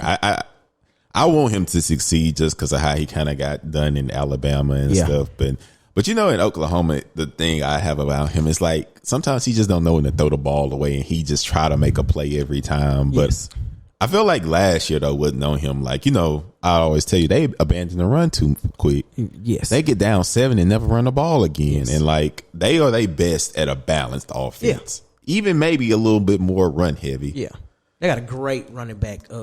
Meeting room, great. Yeah. Shout out to Boston Scott, man. My old teammate. Shout out to Boston Scott, man. He went to Louisiana Tech. Yeah, man. He was there my last year. I don't think I knew that. Great man, great dude. that make me ask a follow-up question about another Louisiana Tech running back. I'll ask that off mic though. Okay. Man, they got Kenneth Gainwell. Then they got what's his face on defense at corner. Yeah, they just what's picked his him face? No, I'm talking about the other one that's been there. That's supposed to be like a dog, but he be getting beat a lot. But oh man, I'm trying to think who you talking about. He came from somewhere that was really bad. Nah, Gilmore's with Carolina. No, not stuff. It was another one that's like on his level, but a little younger. Yeah, at cornerback. I got it at the tip, man. I know you're talking about. You're not talking about. You talking about Darius Slay? Yeah, Darius Slay. Now he older than Gilmore. Huh? He older than Gilmore. He is? Yeah, man. Slay been in for a while, man. Maybe I don't. Oh, dang. Okay. Slay is 31. Oh, that's not even that old. It ain't, but that's old in football. He's sitting there probably about. Is Gilmore still with Carolina? Or yeah, he is. Is he hurt or is he just hurt? But he gonna be ready. Silent assassin. Yeah, he gonna be ready. Okay. He was hurt, but he ready. Yeah, man. Slay like 10 years in the league though. Well, yeah, they still there. I think they just got everything they need to win. So at this point, can Jalen do it? I think he will. I know I know this might sound safe because we've been saying this number a lot, but I really do got them. It's 17 games, 10 wins, 9 to 10. I got them 9 to 10. Man, yeah, I got the Cowboys. I got the Cowboys ceiling 12 wins. Yeah, that was my between 10 number. And 12, like we said, that other division between 10 and 12. I mean, but then that division is so terrible. It's a hard drop off. Washington, I just think they come. I don't believe. I like Washington. I draft Scary Terry in fantasy, but then because the young bull, he's still out. Chase Young, but he's gonna be back. Like I think they said 4 weeks. I think he's on the PUP. So a lot of these guys, man, they looking at 4 weeks. But also with Chase Young, so Washington when they made the playoffs a couple years ago when they lost to Tampa Bay. Man, their defense was when they was carrying, the defense was carrying them. But their defense last year, they had like 3 or 4 injuries. Chase Young and Montez Sweat. When you got both your DNs like that, and both of them are double-digit sack guys, cold, you struggle when you can't get no pass rush. You know what I'm saying? They were in games last year, and then what they did is they went and improved. They improved their receiver. They got Curtis Samuel came in. Oh, he went there? Yeah. They got Curtis Samuel. And then they went and got Jahan Robinson from Penn State. Not Jahan Robinson, Jahan Dotson, excuse me, from Penn State. I like him too. I think they got a great receiver core. It might take a year, but I can definitely see Washington 8 wins this year. Oh, yeah. Very respectable. 8, maybe even push 9, just depending on the schedule. Oh, yeah. I got them at 8, best case scenario. But then, man, shout out to Brian Robinson, man. Speedy recovery. Yeah, because he had just got named the starter, too. Oh, man. Just got named the starter. And it's so crazy because Antonio Gibson is cold. But Brian Robinson, man, them Bama boys, something different, dog. And that was an attempted robbery, huh? Yeah. Wrong place, wrong time. Yeah. Man, I hate it because, man, you know how social media is. They was talking about Antonio Gibson. had that boy sit up. And I said, dog, that's wrong, man. That's wrong, dog. But, yeah, I mean, I still don't got them finishing last. Just the Giants are just terrible. Saquon. We got to be honest about him. What is year 4? Maybe 5. He's still on his rookie contract. So it's 4 if his rookie contract. Yeah. Unless it's do they get so they option is the option the 4th year or the 5th year? Because I think you can get paid on year. I think it's on 4. You could get paid because I think Lamar Jackson technically on his 4th year. I think you eligible for an extension at year 4. Was because Lamar Jackson is on year 4 now. This is Barkley's 5th year. He was 2018, so they 19, may have picked 2021. Up, but you normally get a rookie option. So the option is the 5th because I think he came in the same time as Baker Mayfield. Okay, because Baker Mayfield on his rookie, they was like 1 and 2 or something like that, huh? Something that sound all right, but man, he just can't be healthy, man. I mean, can't. And I feel like too at a running back, I don't think your health improve as you get older at running back. So it kind of just is what it is. Danny Dimes, whatever. I feel like the Giants as a whole don't stay healthy because their receiving core is always hurt. Always hurt. Even Tony, who came in, and he was, got that dog in him, Tony. But Shepard is, he fit in a culture, always hurt. Yep. Defense hurt. Look at Thibodeau, just got hurt. That was well, I'm not gonna say it was a cheap shot. It was, they shouldn't have did it, but at the end of the day, man, hey, they cut in football. You gotta get them hands down. And then they paid all that money. Who was it that came from Detroit? A receiver that they was greatly disappointed in because he was supposed to be Marvin Jones Jr. Or was it the other receiver that came there? The other one, Kenny Galladay. Galladay, yeah. Marvin Jones Jr. went to the Jags. Yeah, and Galladay hurt too. But yeah, man, I think the Giants will win 6 games just because they got a decent roster. That's best case scenario. Yeah, I think that's how that's gonna fall. 6 or 7 games, best case. I got Dallas, Philly, Washington, Giants. Man, you know what? I'm going to go. Man, I live in Dallas, and I don't like Philly, but I don't like Philly because it's Philly, and I like the Cowboys, but I'm gonna be realistic, and I'm gonna say Philly 1, Cowboys 2, Washington 3, because with Philly, I feel like they started running the ball with their first year coaching staff last year. The first 6-7 games they didn't run the ball. I might say at the end they started running. They started running the ball and they started winning. I might say it was so bad that the fans started cheering when they was running the ball because they show all the Eagles games. So that was probably the team second probably that I watched the most behind the Cowboys. Yep. But I think they But I give Dak the respect because he he good regular season. Like that's why I said I feel like he'll find a way to get them first. And like I say, Philadelphia, I'm rooting for Hurts and I want them to succeed, but I still feel like they're going to finish second probably. Yeah. I want them to finish first, but if I'm just, being objective, I think. Yeah. So I'll say this. If Philly beats Dallas, they'll have the same record. And they'll get a tiebreak.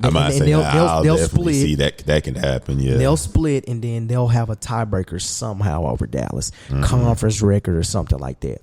But and the only reason I'm putting them even with Dallas, because I will have Dallas game in front of them, is because Tyron Smith is going to be out for a little bit till December. Yeah, so that's my only reason. And you're gonna have a rookie at left tackle. So yeah, I mean I think he's good, but you're gonna have a rookie at left tackle. So I'm gonna go Eagles, Cowboys, Washington Giants.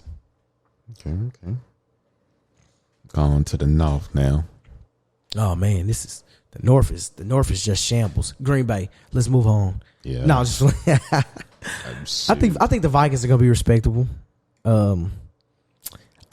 I don't know why is that the safety net? Because it's 17 games, so you got to be 9-8 to have a winning record. But if you don't really believe in the team, but you think they are going to have a winning record, then not. Because I was going to say the same thing. Vikings 9-10. I just feel like they just they don't get over. I don't know. They competitive, but they don't win a lot. Yeah, a lot of people think they're going to make the playoffs. I mean, I think they'll be on the competitive, but they don't win a lot. So because. The Vikings, they seldomly get blown out. They just don't win. Yeah. They don't be winning. Kirk Cousins in the prime time. Can't win them. But you got Jettas, you got Thielen, you got Cook. As long as Cook is healthy, they'll be in games. They'll win 9 games.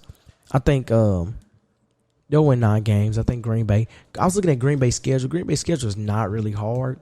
So I thought they was gonna take a decline.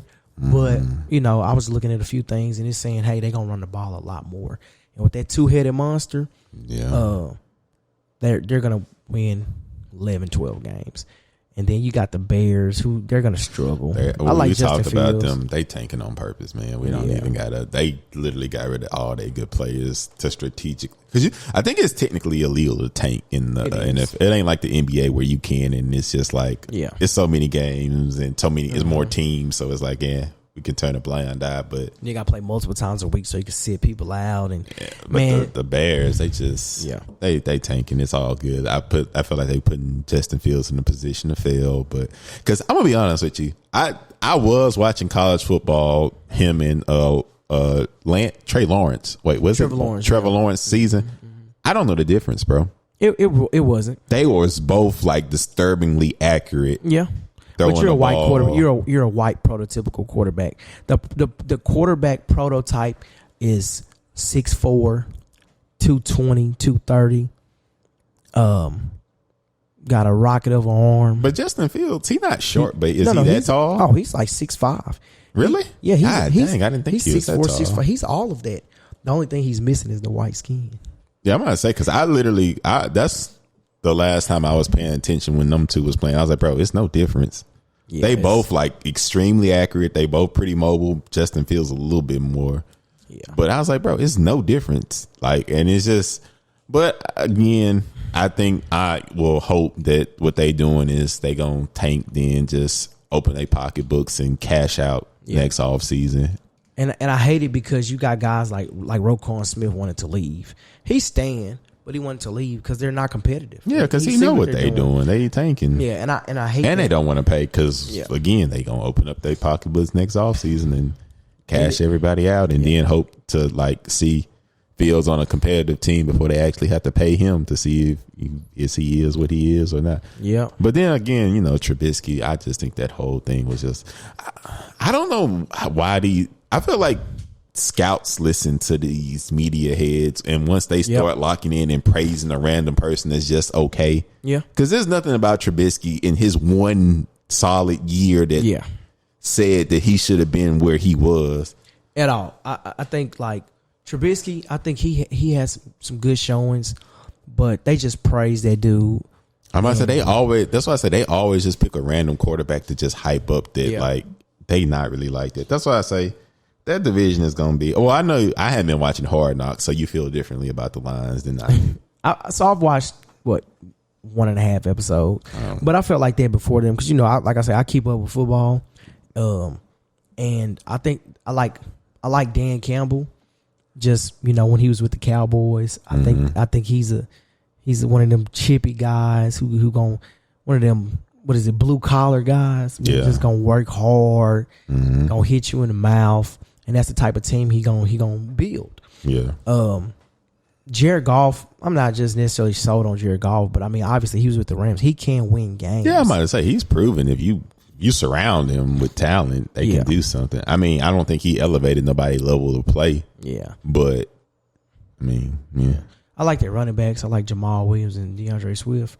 I think the Lions are going to go from worst to 7 wins. I think keep building it 2 years, they'll be a playoff team maybe. I was about to say, I think that's going to be what it's going to be. Yeah, but I got Green Bay, Minnesota, Lions, Bears. Yeah.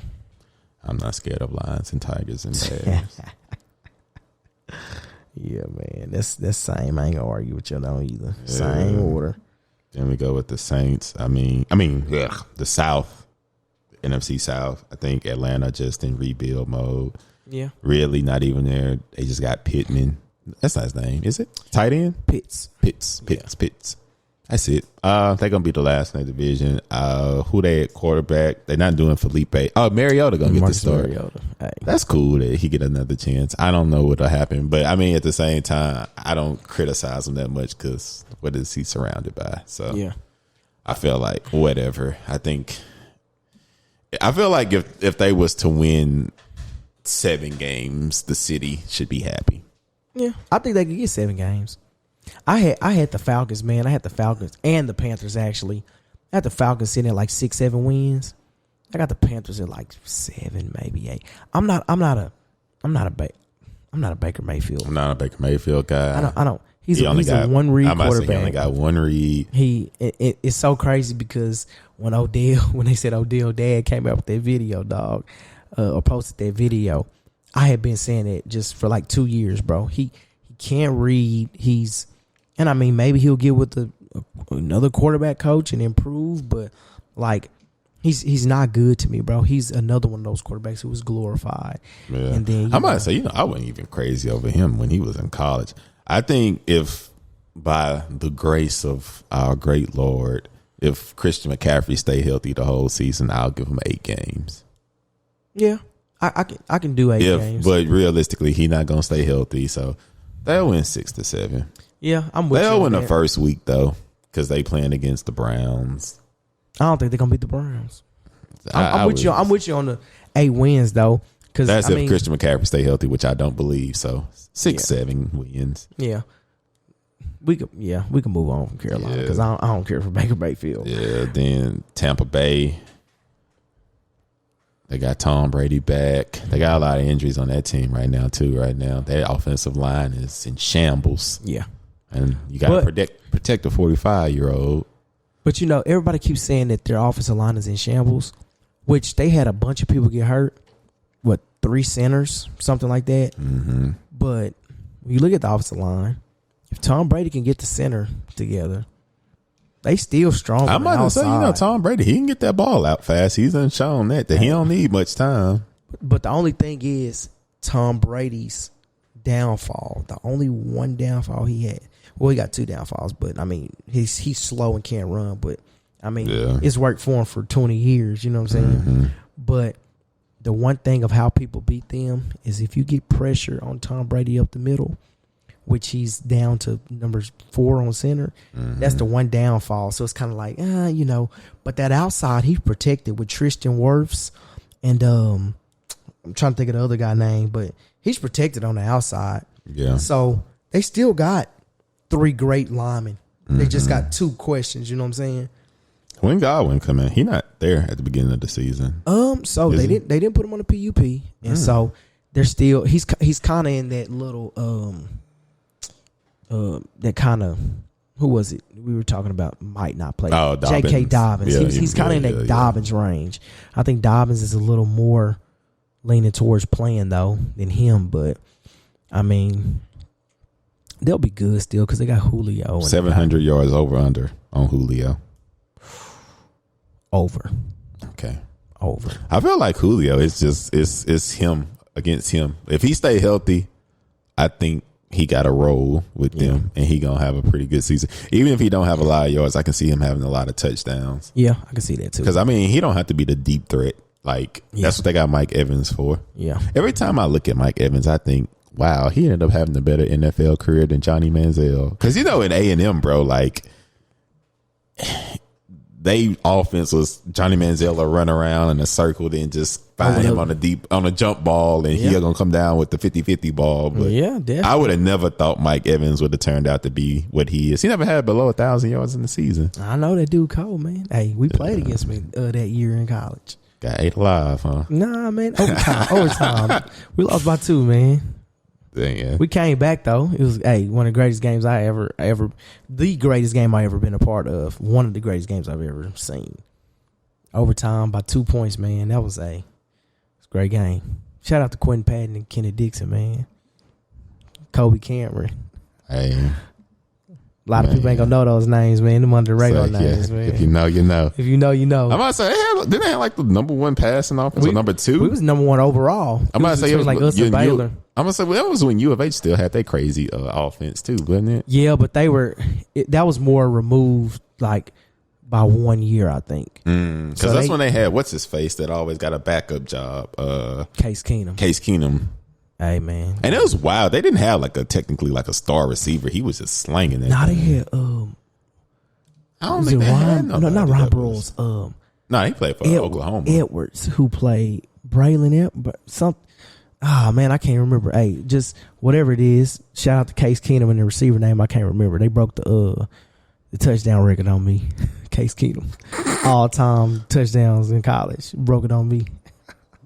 What route did they run? Hey man, we shake back. Man, it was like a post, man. Hey man, it was. Just got behind you, man. Or was you there to compete for the ball? Man, and he just got it. Hey, it was about 8-7 yard separation. But I ain't gonna talk about that though too much, man. Because hey, I still don't believe it was my fault. But hey, it's okay. Hey, when I'm wrong, I'm wrong. I admit it, but hey, I don't think it was my fault. But it's all good. Yeah, Tampa Bay. I think they gonna. I mean, it's Tom Brady. I feel like I look at him like Aaron Rodgers, and he got better threats, and you still got Leonard Fournette, and no more Gronk though. No more Gronk. Yeah, they got Brait.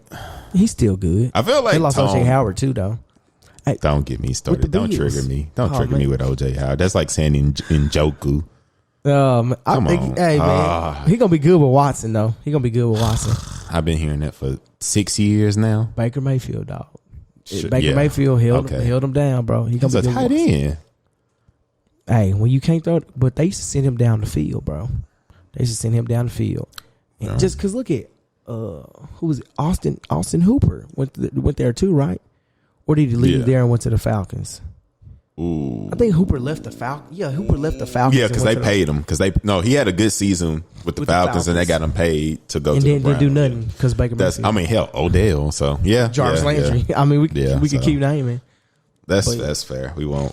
So Tampa Bay, it's Tom Brady, man. It's 17 games in the season. They finished somewhere between 11 and 12. I don't know what's going on in his personal life. They alluding to it might have something to do with the health of his mother or something, or something. If he there, they gonna find a way to get 11, 12, make the playoffs still. Yeah. Really, they only kryptonite is the next team in the division. It's the Saints. The Saints. Hey, I'm not gonna lie. Number one team I'm most excited to see is the Saints. Me too. They are freaking loaded, dude. They got Olave, Jarvis Landry, Michael Thomas gonna play football again, possibly. You got your 1-2 punch of a Kamara and Ingram at running back. That defense, you added Tyrann Mathieu. Yeah. Jameis Winston got he can see now and he do check down routes.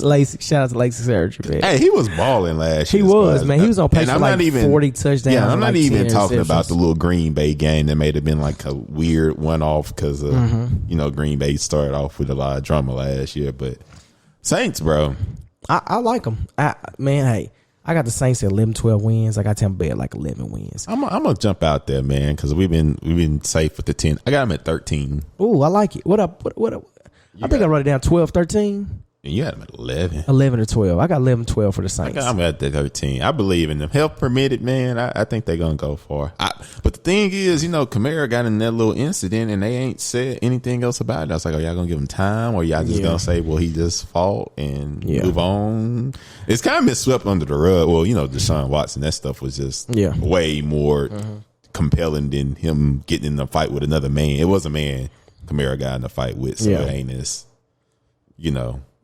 I think, man, Saints gonna be good though. Taysom Hill even getting some gadget plays. Finally, you're a tight end. Yeah. You are a tight end, and they just.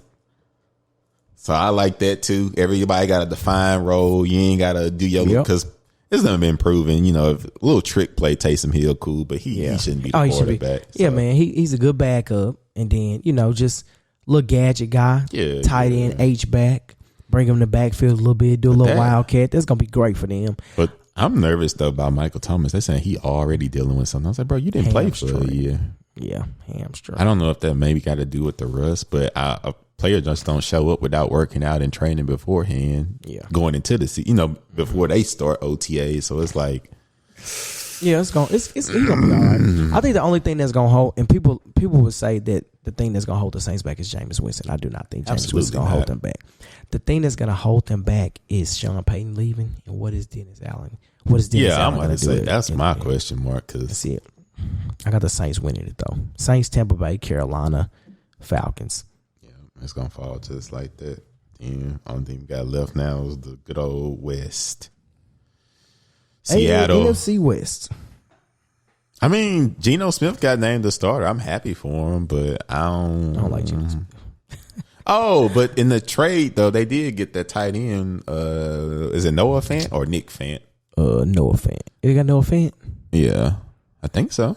They did. Okay, yeah, Noah Fant. I think he showed flat. I mean, but it's Geno throwing. I don't know what that look like because Tyler Lockett's still there and DK Metcalf.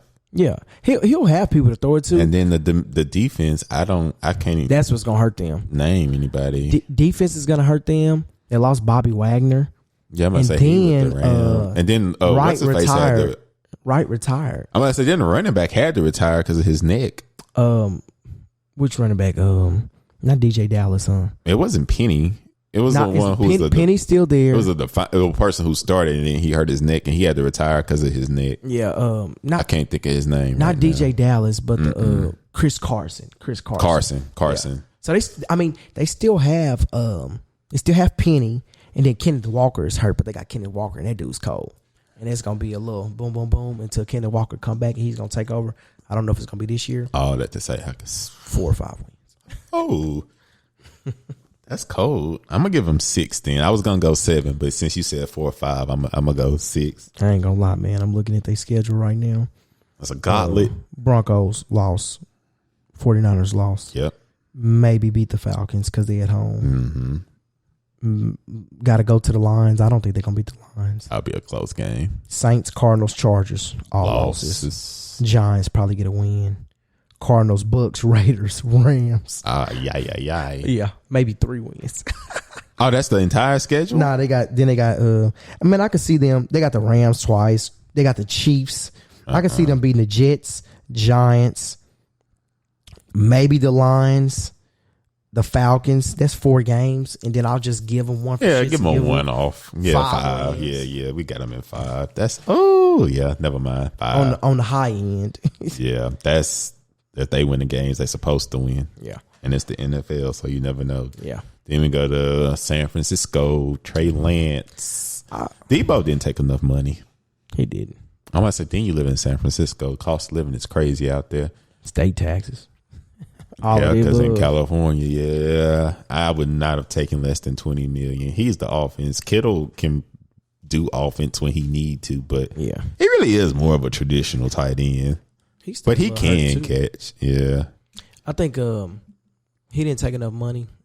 Debo.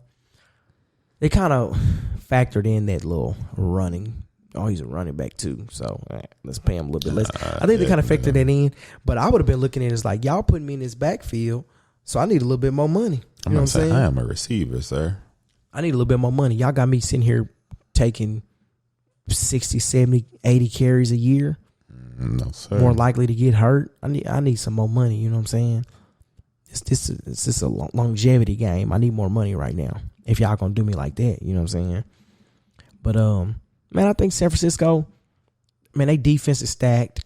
They're going to play good football. They're going to run the ball.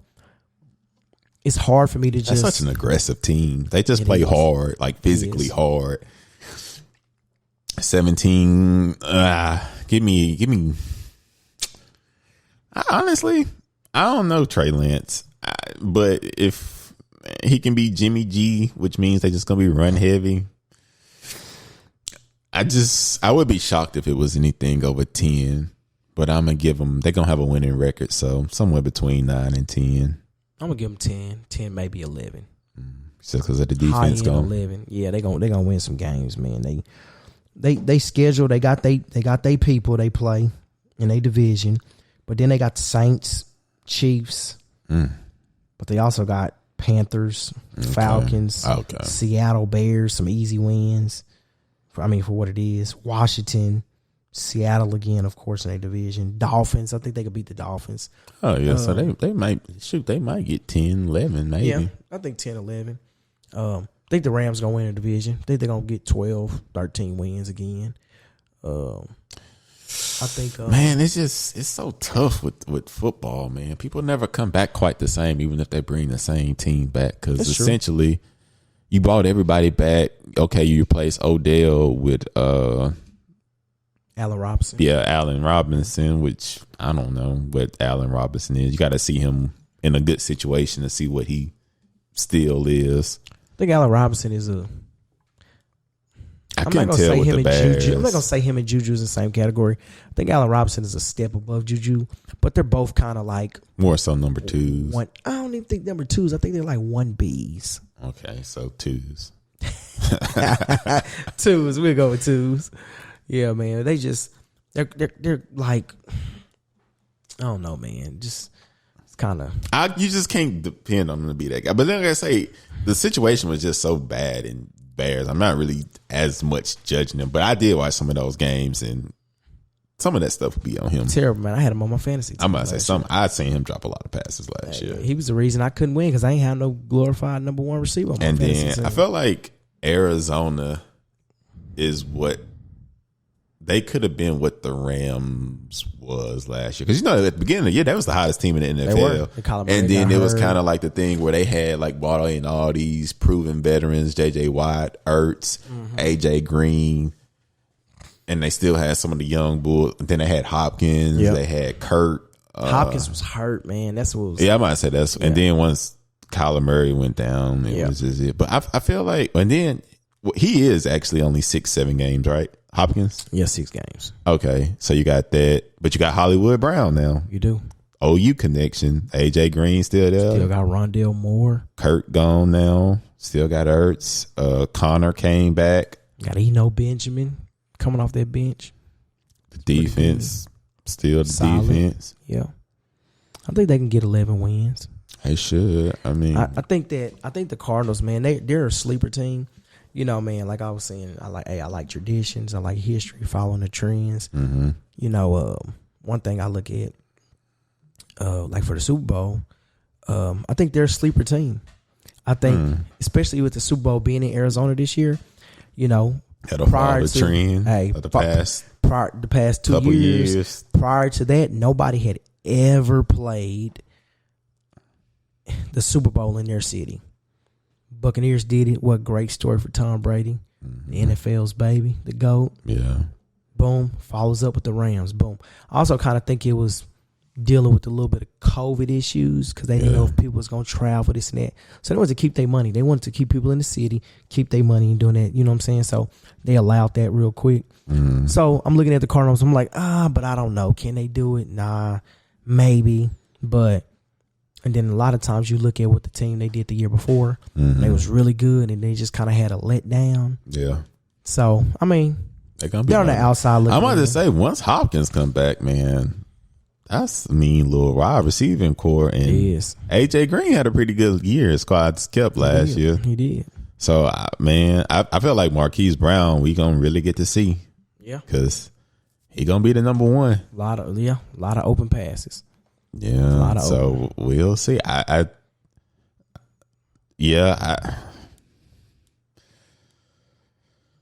11, 12-ish. I guess I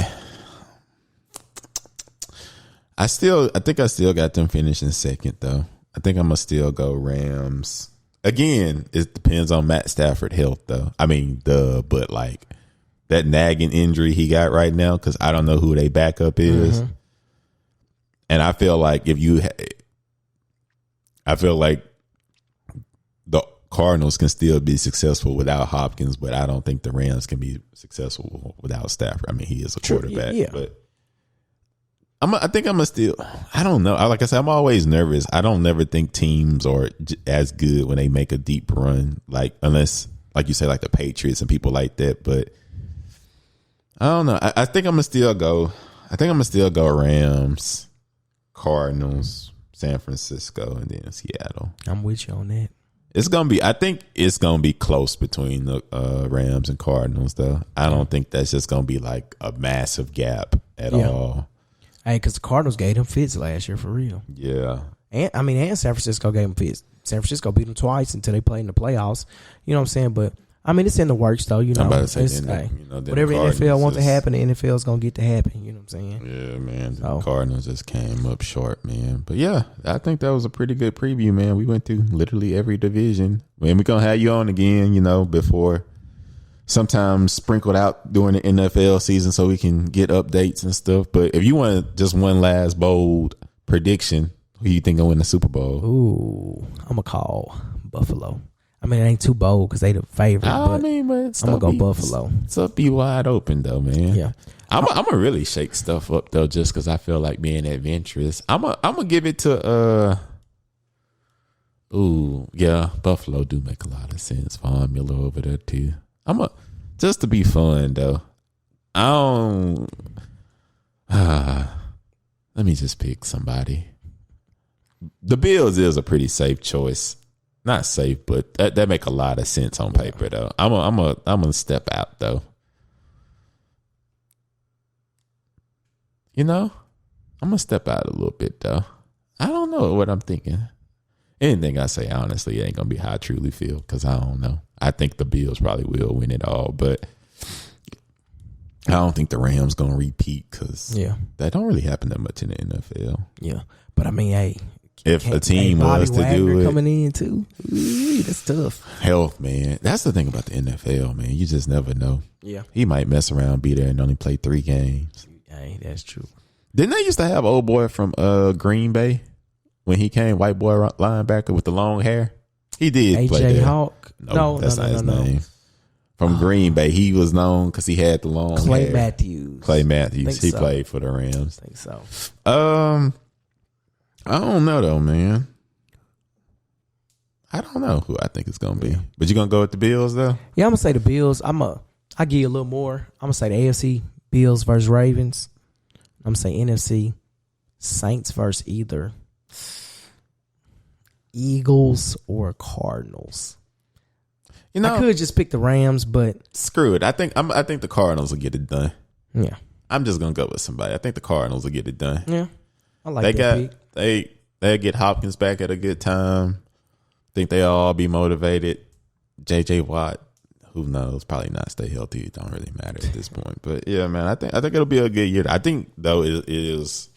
I like this year though because a lot of movement happened in the NFL. Mm-hmm. Like people that's been with the same people, the Russell Wilsons, Vontae Adams. You seen like a lot of movement, and then like there's a lot of exciting pairings and stuff. So I do think it'll be a good NFL year. I feel like every year we get less and less bad teams that's just awful. Yeah. Like, because when I think of awful teams, it's just, I don't want to see. I really only think of the Jets, the Texans, and Atlanta. I'll sit, and well, probably the Giants too. Yeah. But I'll sit through a Bears game just to see Justin Fields. Yeah. And I'll sit through a Seattle game just out of curiosity with Geno Smith. And so I do think it's getting better where it's not as many bad teams. And that's because, sometimes it'd be a Thursday night game where you just be like, yeah. If I see it, I see the Falcons, though, like I think that might just be a personal thing because because Mariota might be exciting to watch too. And then they won like 7-8 games last year, I think. Yeah. So I mean, they was somewhat competitive. I just think, when you lose Julio and Cordell Patterson was exciting. He was exciting. Pitts, I feel like he still needed to kind of grow into himself. But yeah. It'll be a good year though, man. I think so. I think it'll be a good year. And like I said, I just in my mind, I just can't imagine the Broncos not being good. Yeah, I can't either, man. Like I said, I'm excited to see what Judy looked like with Russell Wilson. And I know Sutton, I might be biased, but I know that's gonna look good. Yeah, it will.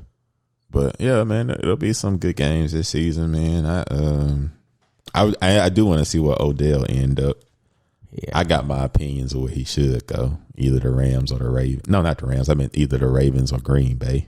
That's exactly where I think he should go. One of those two. I thought Jarvis Landry should have went to the Ravens. Bro, you are a possession receiver. That is perfect. That's all exactly they need is a possession receiver. Yeah. They don't need no deep threat. That's why I think Marquise Brown got frustrated because it's like, but they gave him his touches. That Colts game, that was ridiculous. Catches, oh my goodness, yeah. They had a little clip because he still had a good year. He had 1,000. Yeah, I guess he thought, okay, looking around. I don't even know. He felt like they didn't need him. He felt like that's fair because Lamar Jackson is boy. Yeah, it just felt like they didn't need him. Pre-game, they always showed up together. Yeah, he was always interchangeable, and that's what the receiver position was on their team. Yeah, it interchangeable. is. They're gonna hit that tight end. They're gonna run the ball 30, 40 times a game. I'm about to say they really benefit more from having a second tight end. That's when they used to have. They had 3 at one point. Yeah. Oh, they got a dog now. I heard Isaiah Likely, a dog. I've been raping him about 2 years. I'm a bed man, so I watch all the little college stuff. So Coastal Carolina, oh man, they was a money making machine. Making machine. Then they got a little quarterback now, Grayson McCall. He's a junior now. He's been doing it since his freshman year. Mm-hmm. Money making machine, dog. Hey, that's the team. Okay. But who you think gonna win MVP? Heck, I would imagine it'd be God's favorite at this point, Justin Herbert. How they talk about him, but they got to be top 2, maybe 3 seeds. I think it's gonna be Josh Allen, probably. Dark horse. He should have won it last year, but he kind of collapsed towards the end. Had a few bad games with some injuries and stuff. My dark horse MVP is Jameis Winston. Mine too. Because they finished 13, win about 13. Quarterback on one of the best teams. Yep. I love that though. I would love that. I talk trash to everybody. People swear he did. I was like, bro, he threw 30 touchdowns. Yeah. And then we would always talk about it. It's the Bruce Arians offense. It's high risk, high reward. Yep. You're going to throw it downfield. That's why Brady was throwing all those interceptions at first. Yeah, exactly. It's just a high no risk, risk it, no reward. biscuit, and I quote. That dude, if you look at it, look at Peyton Manning rookie season, 28 interceptions. If you go look at when Drew Stanton, Carson Palmer played with him for the Cardinals, 22, 23 interceptions. Mm-hmm. Back when he was with Cleveland, quarterback, 20 interceptions.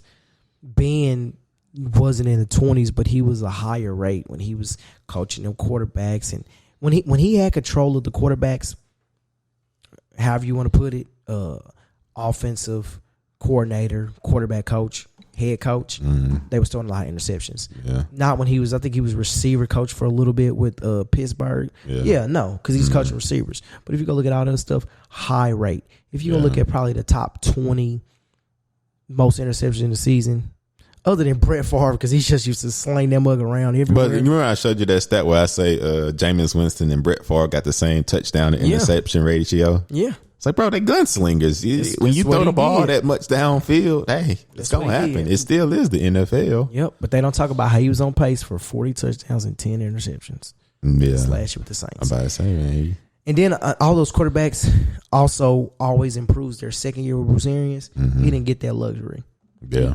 I truly and firmly believe that if Jameis Winston was on that Tampa Bay team, they would have won the Super Bowl as well. Still. Maybe not one, went to it. Yes. Because if you look at how it lined up in the playoffs, Washington, easy win. Yeah. I mean, it's the NFL, so I ain't just going to say easy, but they would have won that game. I saw, that's when they had Heineke or Hinkie or whatever, the backup that had to come play that game. The next game, when they played the Saints, their third time playing them that season. Yeah, the defense won that game only because Drew Brees could not throw down the field. Mm-hmm. Jameis Winston, I think he threw the only touchdown in that game, maybe. Jameis Winston came in through a long bomb for the Saints. If he was on Tampa Bay, he would have did it.